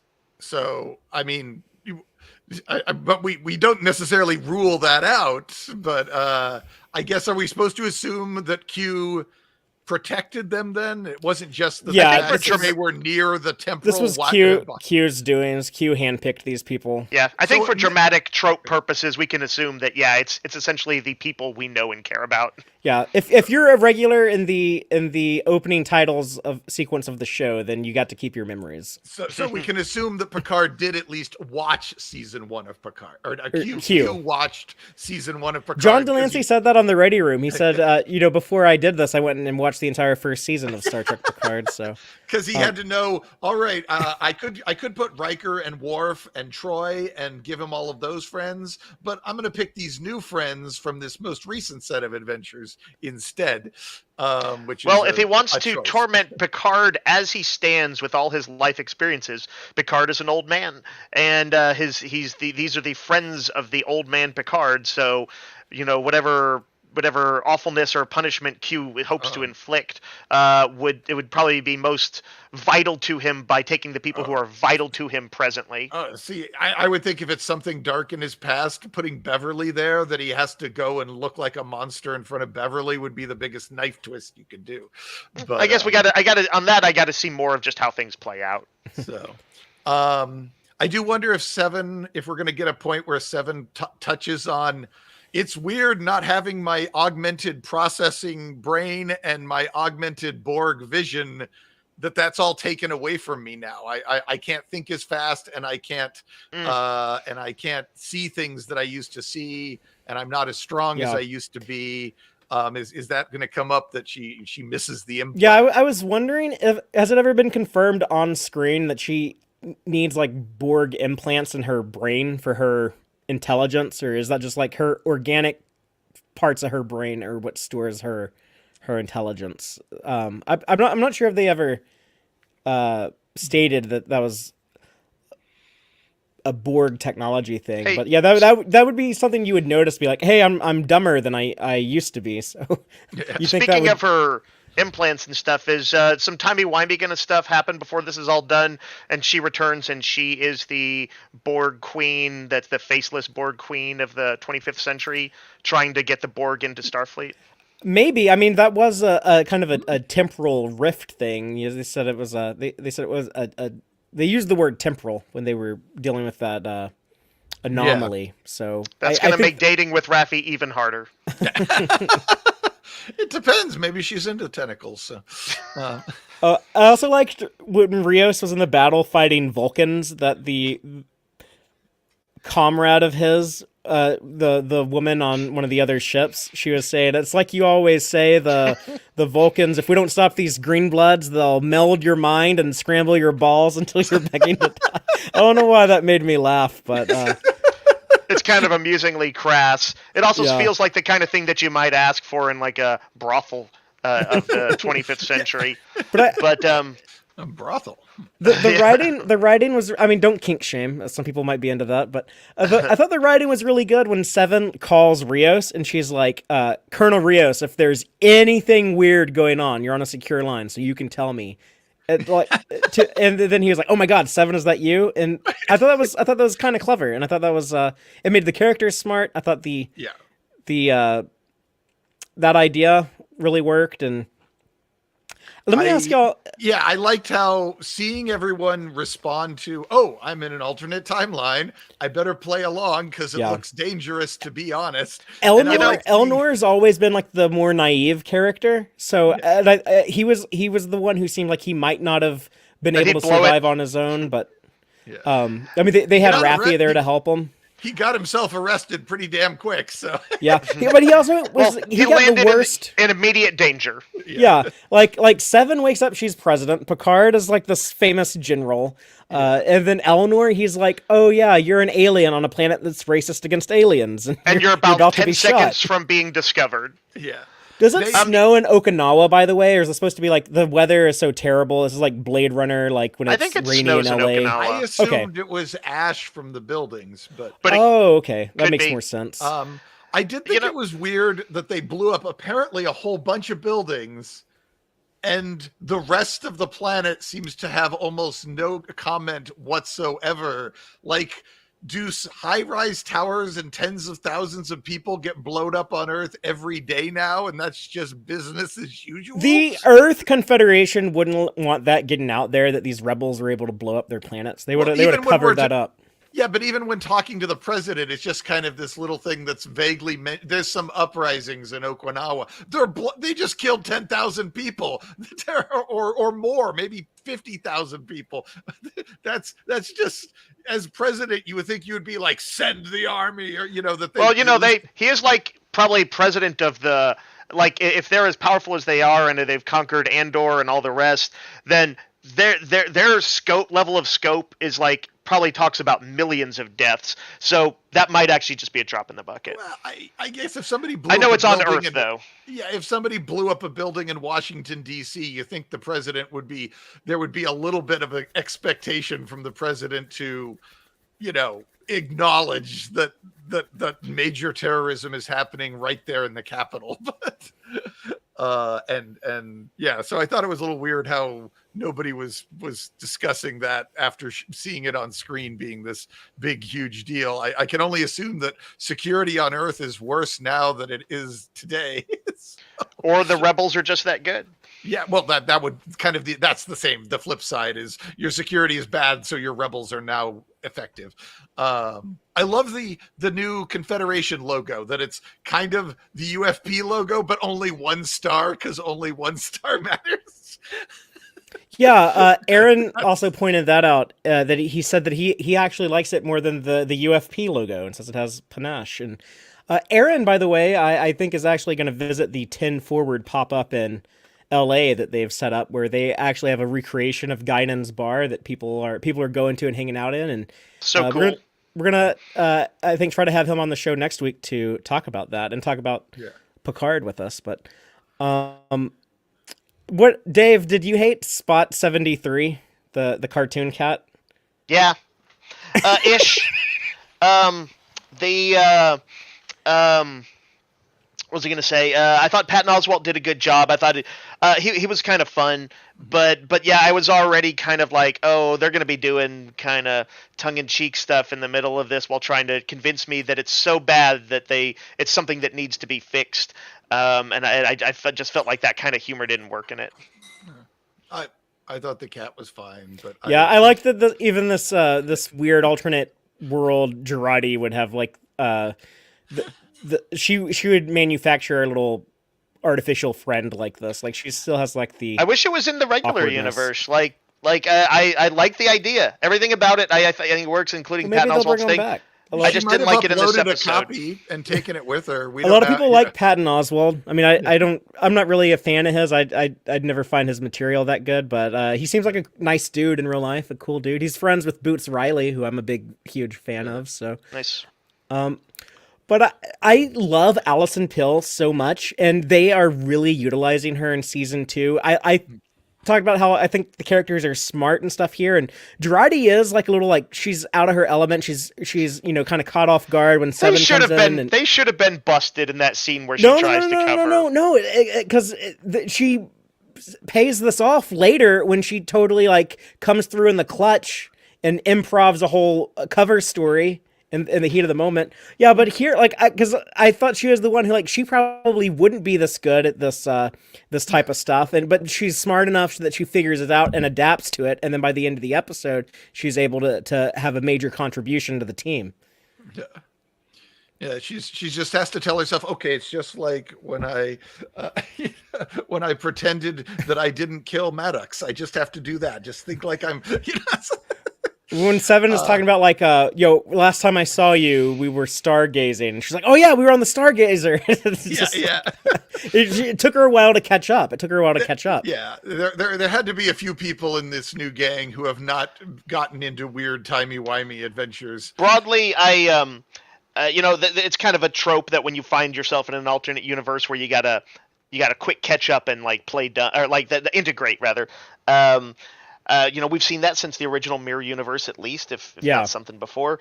And I think that's cool. And I think, like when you have to kind of stumble a little bit to get there because you don't know the rules of the world you're playing with. I think I liked it. I like it better when it's as few people having to do that as possible. Or they kind of do it off screen. Like I think you generally didn't see how that worked for the rest of the crew until Kirk got with them in the original Mirror Universe, Mirror. Well, I almost feel like Kirk figures it out too fast in Mirror, so that's why I like to retcon now that he had heard about this rumored Mirror Universe with the Discovery and Georgiou and all of that right, stuff. I know they come back from the credits, and he's like, I seem to be in a strange Mirror Universe, kind of very setting out the idea for the audience. But anyway, seeing 6 people or so kind of stumble through it, I didn't like as much, though, because I was like, I feel like a few of them would have been busted. It stretched the trope a bit for me. Elnor was busted. Well, he was set up to be busted. He didn't have to even try it. That was not even an option for him. Picard was he was bust proof because of Q. I was like, were they like actually blowing up Vulcan? No, it was a building that. What are you talking about with Rios? With Rios, yeah. They were fighting Vulcan ships. But okay, I wasn't quite sure if they were about to blow up the planet or something like that. But I was like, he just kind of cut and ran right there from the battle or the some initiative he was commanding. I was like, I would have think somebody might have called somebody in command and said, "Hey, we've got an AWOL ship captain." Well, Dave, he had orders from the fucking president. Yeah. He would just say, the president called me. And when they called the presidential office, the office would confirm, yes, we can confirm that order. So I guess so. Anyway, but it's like the dramatic beats of watching 6 characters kind of squirm out of it, or 5 characters, whatever it was. It just wasn't satisfying to me to see it. I needed it to. I would rather it kind of. I don't know. It just didn't feel real that they wouldn't have been more quickly busted. The thing that didn't feel real to me was that the Kaplan F-17 freighter was being used as an attack craft to attack Vulcan. The freighter, the La Serena, is a freighter. And they're using it as an attack craft, and I was like, how does that make sense in any? Because universe? We have to have the same actors on the same sets. Bit of a how stretch. Alternate universes have to work. And it's the same ships and the same people. Yeah, I was also surprised that it could get from Vulcan to Earth in one day, less than a day. Which I thought, okay, they've even though the ship is really old, they've clearly stuck some very advanced new engines on it. So, I guess it might have felt a little forced to me as Raffi takes Elnor to the presidential palace also, and they just happen to like all meet at the same time. But you kind of need that expediency. I like the fast-paced nature of the season, again, especially when compared to Discovery Season 4. So I was pretty forgiving on that stuff. And then I liked the moment of Raffi saying, "Oh, is that you in there, JL?" he says something like, "Oh, I'm not even sure anymore," or something like that. But then Elnor, being the young, naive, more innocent one, he's like, "Oh, well, I'm sure I can tell it's you," and he's kind of happy to see his old father figure Picard back. Yeah. I liked Elnor in this in general. I liked some of his little comments, him mentioning. I thought it was a nice quick catch up where he mentions Q, and Elnor's like, "I read about him in your biography." Yeah. And I thought that like little bits like that were good catch up. I actually kind of thought that for people who don't know who Q is, almost Picard needed a little bit more of an explanation. Although I know that we, the audience, of course, know who Q is. Yeah. Like he needed to say, like, they're godlike entities that this particular one likes to stand and judge of humanity, and I've jousted with him before and I've defeated him, but it's dangerous, and like I kind of wish there was just a little bit more on that. Yeah. I guess we should assume that the average person has heard of Q, because those holograms in season 1 of Picard, one of the Rios holograms is like, "Oh, look, that's Picard. He's, the captain of 2 enterprises and all this stuff." And one of the things he lists off is the official liaison to the Q Continuum, or something like that. So maybe so. Yeah. Have they made a statement? I thought it would make sense when I saw the episode, and I'm still confused why they didn't hire the original Borg Queen actress to play the Borg Queen again. Well, isn't she like 70 years old? Like, she probably wouldn't want to do all the prosthetics. Okay, and stuff. I mean, the answer could just be the actress didn't want to put up with the makeup, and that would be an answer. I just was wondering if there were, or the one from Voyager as well, Susanna Thompson, who was also on Deep Space Nine, is the ex-wife of Jadzia Dax. I mean, just because it's an alternate universe where you have alternate versions of everyone, you don't even have to explain how come she died in First Contact but is alive here, because it's an alternate timeline. And that particular they never explain that anyways. The Queen I always know, seems to be coming back. This one time there would be no need. There really wouldn't be a need for it, and you would have that extra frisson of Picard knows this particular face. Yeah. So I thought it was unusual, but I didn't think it was unusual, especially since the Queen has already been recast before, and I think we should probably assume there might be some fluidity with the Queen, and the Borg in general should always be adapting. They should always look a little different. So even without the alt timeline stuff, she had that weird creepy presence. I think it was like a little bit more tame than I'm talking about Annie Wersching's performance is a little bit more tame than Krieg's performance in First Contact and Endgame on Voyager, because she had like this weird kind of very scary kind of like sexuality to her. But they might have just thought that was like too weird to add into their show here. But she is also like kind of like the crazy Borg Queen. Her mind is broken from time. When they're putting together their plan, their Borg heist, their Borg napping of the Queen, and they're going to try to go back in time like Kirk's Enterprise. I said there was like another issue I had with this, other than kind of being too similar to the Mirror Universe, and that was I didn't like the line like, "Oh yeah, go to Los Angeles in 2024. There is a watcher there waiting for you." I don't know. That just didn't feel very. That feels very Star Trek to me. That feels like a riddle from Gandalf or something. Yeah, it's like kind of comic booky or something. I don't know. Yeah. I mean, without knowing what this watcher is, I have trouble judging it, but the Borg don't seem like the type to really use metaphor and riddles a lot. Yeah. Yeah, it felt a little out of place with everything else. Not a big deal. I get like they need to set that up for whatever is going to happen in the plot, but just kind of stood out as a weird choice. I did think it was odd that the Borg Queen knows about Jurati's psychological issues in other timelines. Like how did that means the Borg Queen encountered Jurati in other timelines, not just this one. So how did that happen? When did that happen? Yeah, I mean, I don't know if simultaneously it means that for with sure. all timelines existing at the same time. I don't know if it means that for sure, but she did seem to sense like, oh yeah, like there's something broken in your mind too, isn't there? But I liked their chemistry. I liked them talking to each other. Like that one point where Jurati's just kind of ignoring her, like whatever you say, sister, or something like that. But there's a couple times she gets like those creepy looks from the Borg Queen. There's something going on between the Queen and Jurati, and that'll be kind of expanded on in the next episode, I think. Do we think the Watcher could turn out to be Guinan? No, I don't think that we're going to see Guinan in the 21st century, because they put in like that explanation of why she looks different, which, Brian, you mentioned like you think they didn't even need that. Well, they did de-age Q for his scene. They could do that with Guinan. Yeah, I don't think they're going to de-age her though. I don't think that's going to be her. I don't think we're going to see her. I think it's going to be something else or someone else. Yeah, I think Father, he's right Gary on 7. that. Now that you point out, I would love for it to be Gary 7. Oh, and what's his name? RoboCop. He was Admiral Marcus. Peter Weller. Peter Weller should play Gary 7 because he looks a lot like that actor. Oh, that's interesting. That would. But Peter Weller's getting old these days. He is. Yeah. He's showing it. I guess I was slightly surprised when we learned that 7 of 9 is nowhere near as smart as Spock.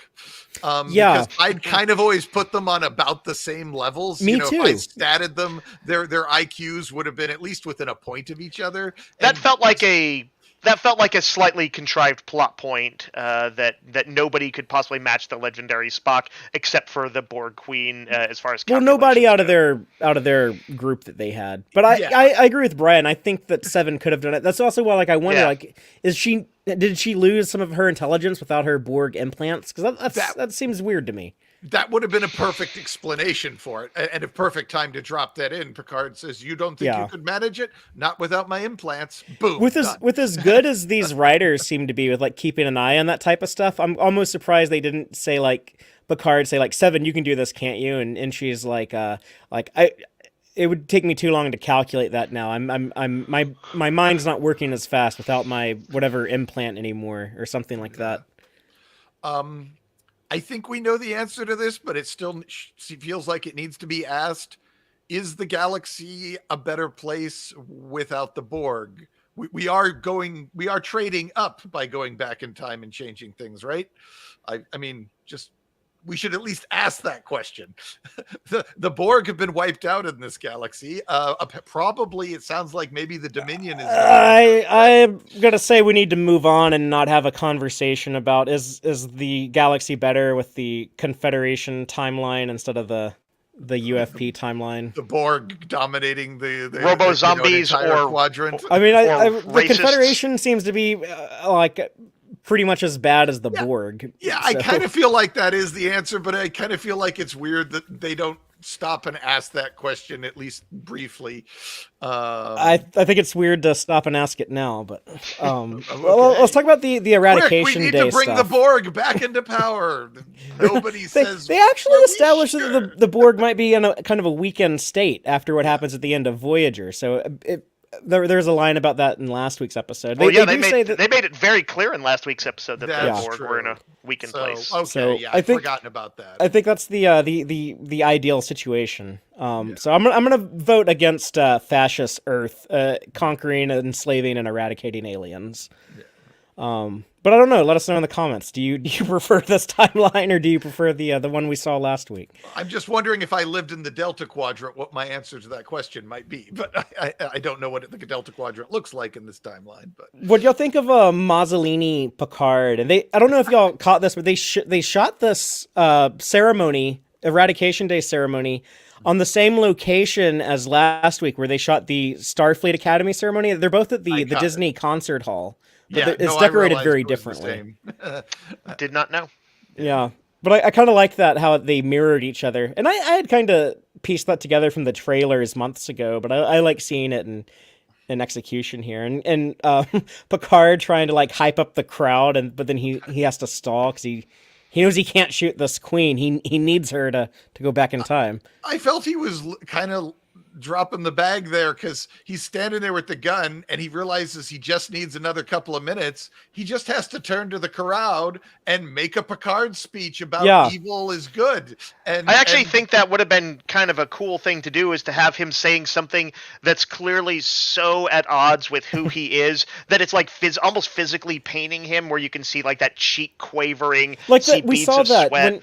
When he saw his propaganda video and he's cringing at it, so we would know how tortured he is. But Dave, I just want to point out, by the way, I heard you say last week that you were unimpressed with Picard's speech he gave at the Academy, which I just have to add to that, like, every graduation ceremony I've ever gone to for any school had terrible speeches, so I found that realistic. But also, like, I loved that he's Picard. He gets to be the exception. No, Dave, I love that he chose to quote his mom as someone who I really appreciates, like, mother-son stories, and someone who's, like, very close to their mom. And then I love that the thing that his mom told him as a kid when he had that turbulent childhood was to look at the stars and see what's out there. And you can retcon that back into the end of Encounter at Farpoint when they're on the bridge of the Enterprise. It's the end of their first episode, and there's the close-up on Picard's face, and he says, "Let's see what's out there." And he goes off to have this 7-year adventure on the Enterprise, and he's thinking of his mom in that moment. And that's what made me cry last week. I like the interpretation. But anyways, yeah. So they have to, like, split the party. Dave, they split the party here. They have Elnor and Raffi go get the shield down, while also Girardi has to boost their transporter signals. So they have to get the defense down, but also get the signals up to get up to La Sirena, and that's where we get the I guess the conversation between Rios and Girardi, which I think they just kind of needed to put something in there just to remind us they used to be an item. But I agree, it might be a tension breaker. Their bickering kind of seemed a little, I don't know, trashy. I was like, I thought that they were at least in some ways both more mature than some of the barbs they were throwing at each other. I preferred the the Raffi and Seven stuff when Me too. When Raffi hears Seven's the president, she's like, oh, she'll wear that gracefully. Or then when she's like, oh, you have all these relationship problems, but somehow in this timeline you were able to make a marriage work. That's something someone actually would leech onto and point out, I think, even under these circumstances. That did feel like we've been dating for over a year kind of comment. But I was wondering if Elnor would continue to, I guess, murder people now that he's in Starfleet. But yeah, he gets pretty violent with these what are they called? Star Corps. On the ready room, they said the military here, that's Star Corps, but he definitely was more throat cutting than you get from the average Starfleet officer. I like that. Oh man! I mean, these people are so not Nazi-ish that I'm okay with killing them. And we're also going to erase this timeline anyways as part of the plan, so it kind of doesn't matter. Yeah. I think that like this, hate to sort of do if it was me, I would have done this. But I would have just broadly, I wish this episode had leaned harder into actually being a darker episode. And so I actually, really liked Elnor cutting loose on him. I think that was fully legit, and it was a very cool scene. And Picard, too. Picard starts shooting dudes, too. Yeah, and again, I was like, I don't know. I was like, give a speech, man. You don't need to start shooting people. Just give a damn speech. You're Picard. You know how to do this. You've got this. He had already started losing the audience. I guess they were booing. He didn't think he could get them back. Yeah. Picard could get that audience. You needed to bust out the flute and do like a flute solo or something. Cut to the jazz flute scene from Anchorman. But Girardi comes through again. She gets them beamed up. She installs the Borg Queen on La Sirena. And I like Rios being kind of like out of the loop. Like, what? Like, now you're going to hook up a Borg to my ship? Like, no. He's also the guy last week who was like, there's no way I'm letting Borg beam onto the Stargazer. So, he wisely fears the Borg. But I wasn't expecting this cliffhanger here at the end. Both these episodes kind of ended on a cliffhanger, but here with husband coming on board La Sirena and shooting Elnor. And I think Elnor might die. Of course, we can get him back through time travel, but yeah, it looks like a fatal well, I guess a Romulan heart is down where your liver is. They're like Vulcans. And I think you don't show someone, if you want someone to die, usually it's immediately-ish, unless you want them to die dramatically a little bit later. I don't think they're going to kill him off. I think they will, because this is me like reading into something from the trailers, but none of the time travel stuff on Earth in the 2020s. I don't think we see Elnor in any of that. So I think he actually is going to die, but we can get him back later. I mean, or is he just going to be recovering in some place and not out doing the physical stuff? Well, he's also the obvious choice to leave on the ship because he's an alien. So yeah, but part of the fun of time travel is when you have to hide your pointed ears, like Spock and Tuvok had to do. It'd be kind of like now you could actually say, oh yeah, he's into extreme body modification. Yeah. I am very afraid that Fathery is correct. I love Elnor. I was very much looking forward to seeing more for him in this season. And I have this horrible fear that he's going to get a couple of lines and drop dead at the beginning of next week's episode. And then he's going to stay dead until the timeline gets fixed at the end of the season. That's totally what I'm expecting. I will be surprised if it pissed off. I don't know if I'll be pissed off, but okay, so I say Elnor it won't happen. I think it will. I think Elnor is going to be injured or something like that, and will get to pop up once or twice for some cool Deus Ex Machina ass kicking when they're in a little bit over their head in the past, and then play a bigger role in like maybe the second half of the season. I think that I think there's definitely no way he dies. Even if he does die and they have to resurrect him later, there's just no chance they're going to kill him off. Yeah. I would also be sad if they did. I like Elnor. Yeah. Well, I think they'll bring him back at the end of the season. When the timeline resets. Yeah. I just don't know. I just don't want to go the whole rest of the season without him in the mix. I mean, I don't think I do either, but that's totally what I expect. Cake is eternal in our live audience to say, no, we need Elnor in all timelines. I would also like to call out the Boronite Maneuver, who posts "Bring back Hugh 2." I think that ship has sailed, but I would be very on board it. I did feel it was slightly odd that we didn't, aside from General Sisko, we didn't get any glimpse of any other legacy character in this alternate timeline that they could have thrown. I think they wanted to keep it like boom, boom, boom. But I do think maybe instead of having this magistrate, nothing against John Briones, I think he was perfectly hateable as the villain here. Yeah. But I think it might have been a great opportunity to bring in some legacy Star Trek character, and they actually get to play the villain, the true villain. They're not undercover, and it would just help us get a better understanding of this evil universe if we saw I don't know, Janeway or Riker or whoever just be the real baddie who they have to try to overcome. No, but I agree. They didn't do that, so I did think it was the first husband, the magistrate. He doesn't seem at all surprised by any of this. He beams onto the bridge and he's not like, what the fuck are you doing? Or anything. He skips entirely from the, we are going to get to the bottom of what you have done to my wife. He skips that phase entirely and goes straight to gloating about executions, like he already knows why all of this happens. He's just busy moving on to the punishment phase of it. And I'm like, I would think he would have some serious questions about what the hell's going on here. I don't know if you have any final thoughts on this episode. One thing I guess I was going to add is the idea of like taking like your defeated enemy and like killing them in the public like that. That was a Roman thing, right? Like the Romans, they would capture like the head of state of an enemy nation, and then years later when they needed like a big party on like their holiday, they needed like a big spectacle to put on. They'd like bring them out in the Colosseum and execute them in front of all the masses or something. So that's kind of like an old ancient tradition. Yep, it's good to know that cruelty has always been around at that level, especially cruelty as political theater. And it's something that our human species is capable of. It's something that we've done before. Yeah, absolutely. Could possibly Q definitely has some pretty good points in his overall arsenal. the barbarism, the potential barbarism of humanity. Yeah. Anything else on this one? I don't think so. I am hopeful that next episode we will learn all the secrets about Vulcan ball scrambling. I'll say this, because I didn't like the episode, I'm glad it moved at the quick clip it did, and we can get to the time travel stuff, and I can put it behind me. Yeah. Well, Dave, I didn't have as big of an issue with the alternate timeline as you did, but I do not want to spend a ton of time here. But I'm pretty confident we don't have to worry about that. I think by the time we hit the end credits next week, we'll be in the 2020s. I mean, we'll always be in the 2020s for the next few years. But you know what you're saying. Okay.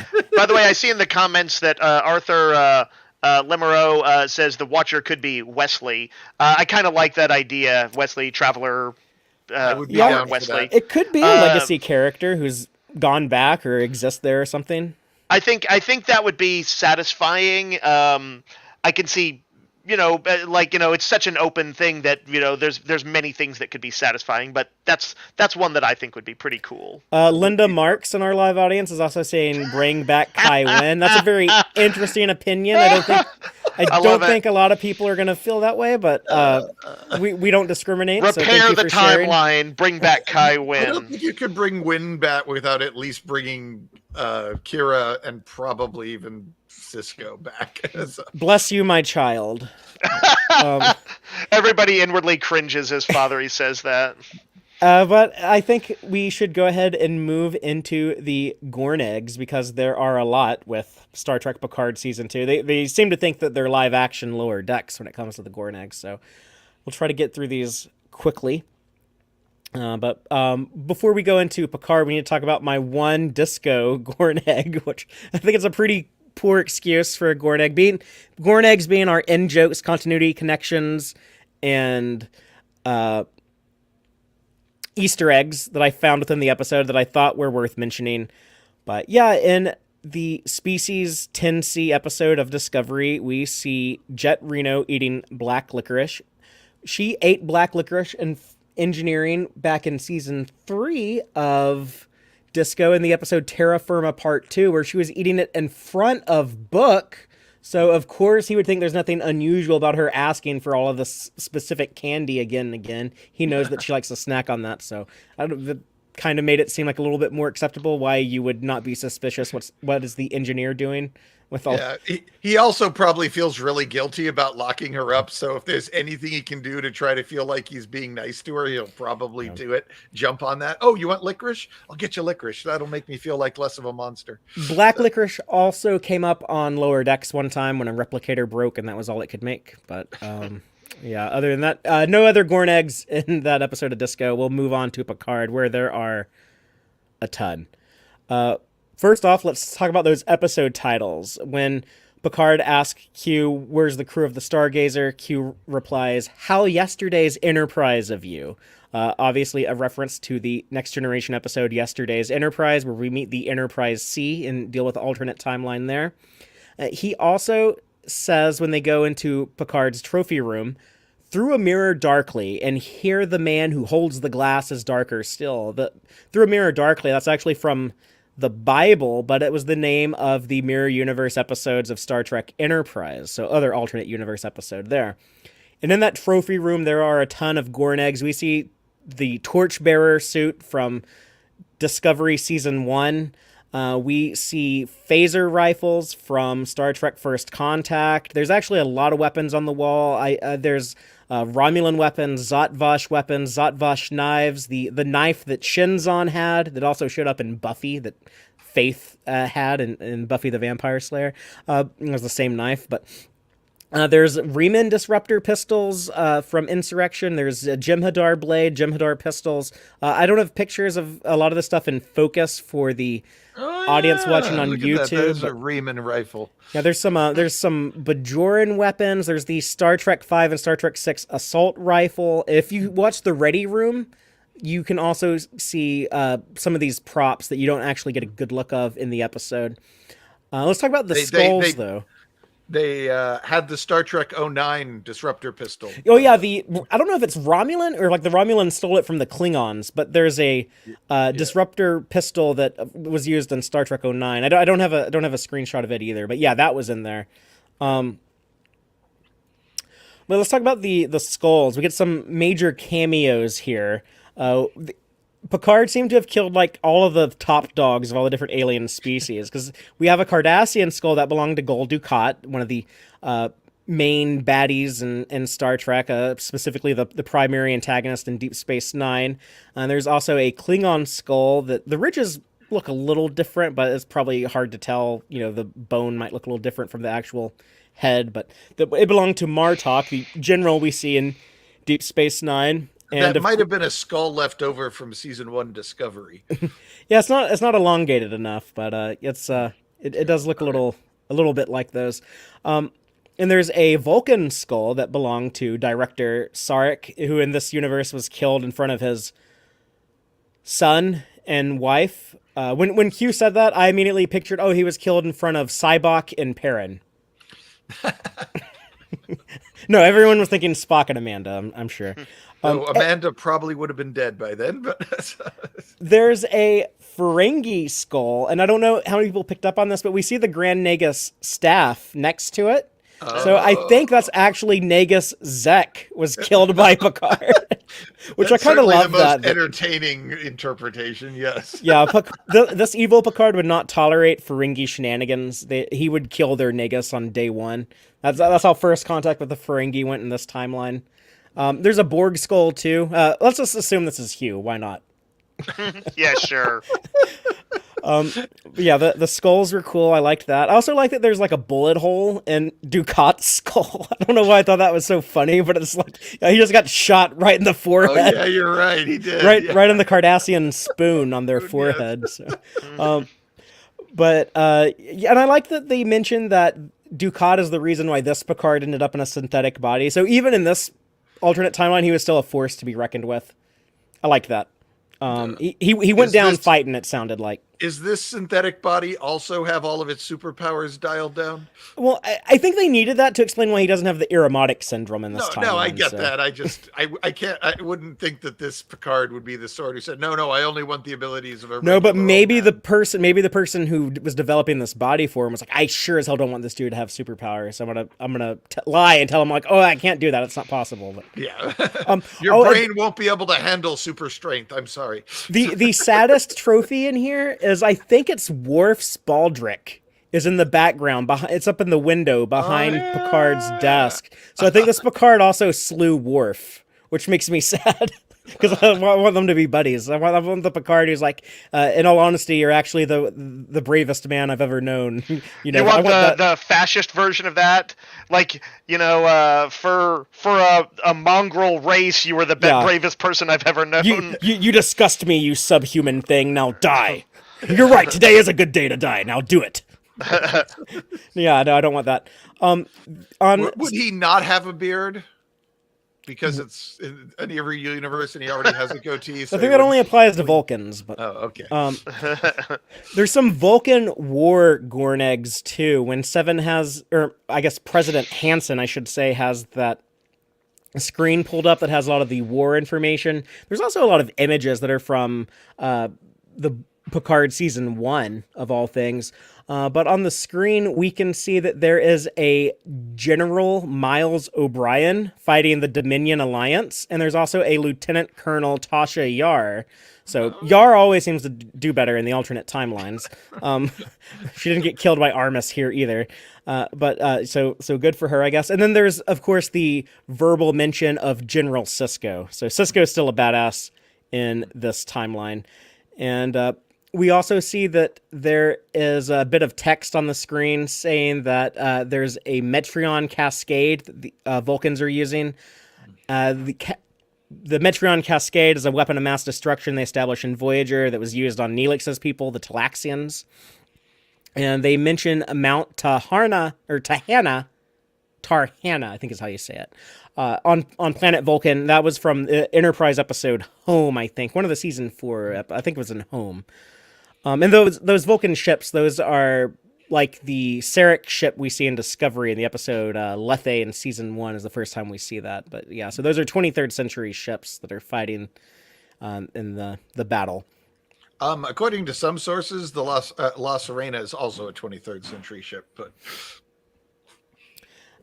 with the Borg Queen, we have a reuse of this character that was first established in Star Trek First Contact, but she's played by someone who's been in Star Trek before, with Amy Wershing having appeared in the Enterprise episode Oasis, which also had Renee Auberjonois, Odo, on that Enterprise episode way back in season 1 of Enterprise. But yeah, this is her first time in Star Trek since then, and she calls President Hansen tertiary adjunct of Unimatrix 01, which was Seven's part of her designation on Voyager. I don't know if this was intentional or not, but she's stored in like the M510 storage tank. I don't know if that's supposed to tie into the M5 computer from the original series or not, so we'll just put that's a maybe intentional thing. But yeah, so we have our Borg Queen, and we also have Picard talking about the slingshot time warp. He says Kirk's Enterprise did it multiple times. So we know that they kind of did it in the Naked Time when they break away from a planet with the weird cold warp antimatter formula, and there's some time travel there, but they do definitely spin around the sun, and Tomorrow is Yesterday and Assignment Earth, and then again in the Voyage Home to time travel. So you need a Spock level intellect to pull that off. And there's also which incidentally was my why don't they do this all the time limit in my role-playing games, is that you need somebody like Spock to pull it off. When my players ask, can't we do that? You don't have anyone as smart as Spock. Well, it's kind of suggested in the Voyage Home, where it's very uncertain if Spock's going to be able to pull it off or not, and he does. But and then the last thing I have is the Adam Soong holographic statue that we see on the alternate reality Earth. And we actually hear Brent Spiner's voice saying a safe galaxy is a human galaxy. So I don't know who Adam Soong is, but one of the Soongs, and all the Soongs are played by Brent Spiner. He might be the modern day Soong that we're going to meet in the 2020s. So maybe that's where the timeline split. Maybe it's something Adam Soong did, or maybe this is some other Soong. I don't know. But that's a Gorn egg for something we don't know what it's a Gorn egg for yet. So... but yeah, that's everything I spotted. I just want to thank everyone in the audience who checked us out live, and thank you everyone else who listens to us later. We appreciate it, and we want to hear your thoughts on these episodes, so please feel free to comment, to hit me up on Twitter, or hit up the Tex-Trek Facebook page and share your opinions, and come back next week. We will be live at 7 p.m. Central. If you're checking us out live tonight on Friday night, y'all need to go over to the Starfleet Boy After Dark channel probably in about an hour or so, and there's going to be some fun over there with Starfleet Boy. Otherwise, though, we will see you next week, and until then, as always, live long and prosper, y'all. Listen to the Tex-Trek podcast through Apple Podcasts, Google Podcasts, Spotify, or at tex-trek.com. Like us on Facebook at facebook.com/tex-trek, and follow Fathery on Twitter at TXTrek. Please support us by liking our videos and subscribing to our channel on YouTube. Thank you and take care.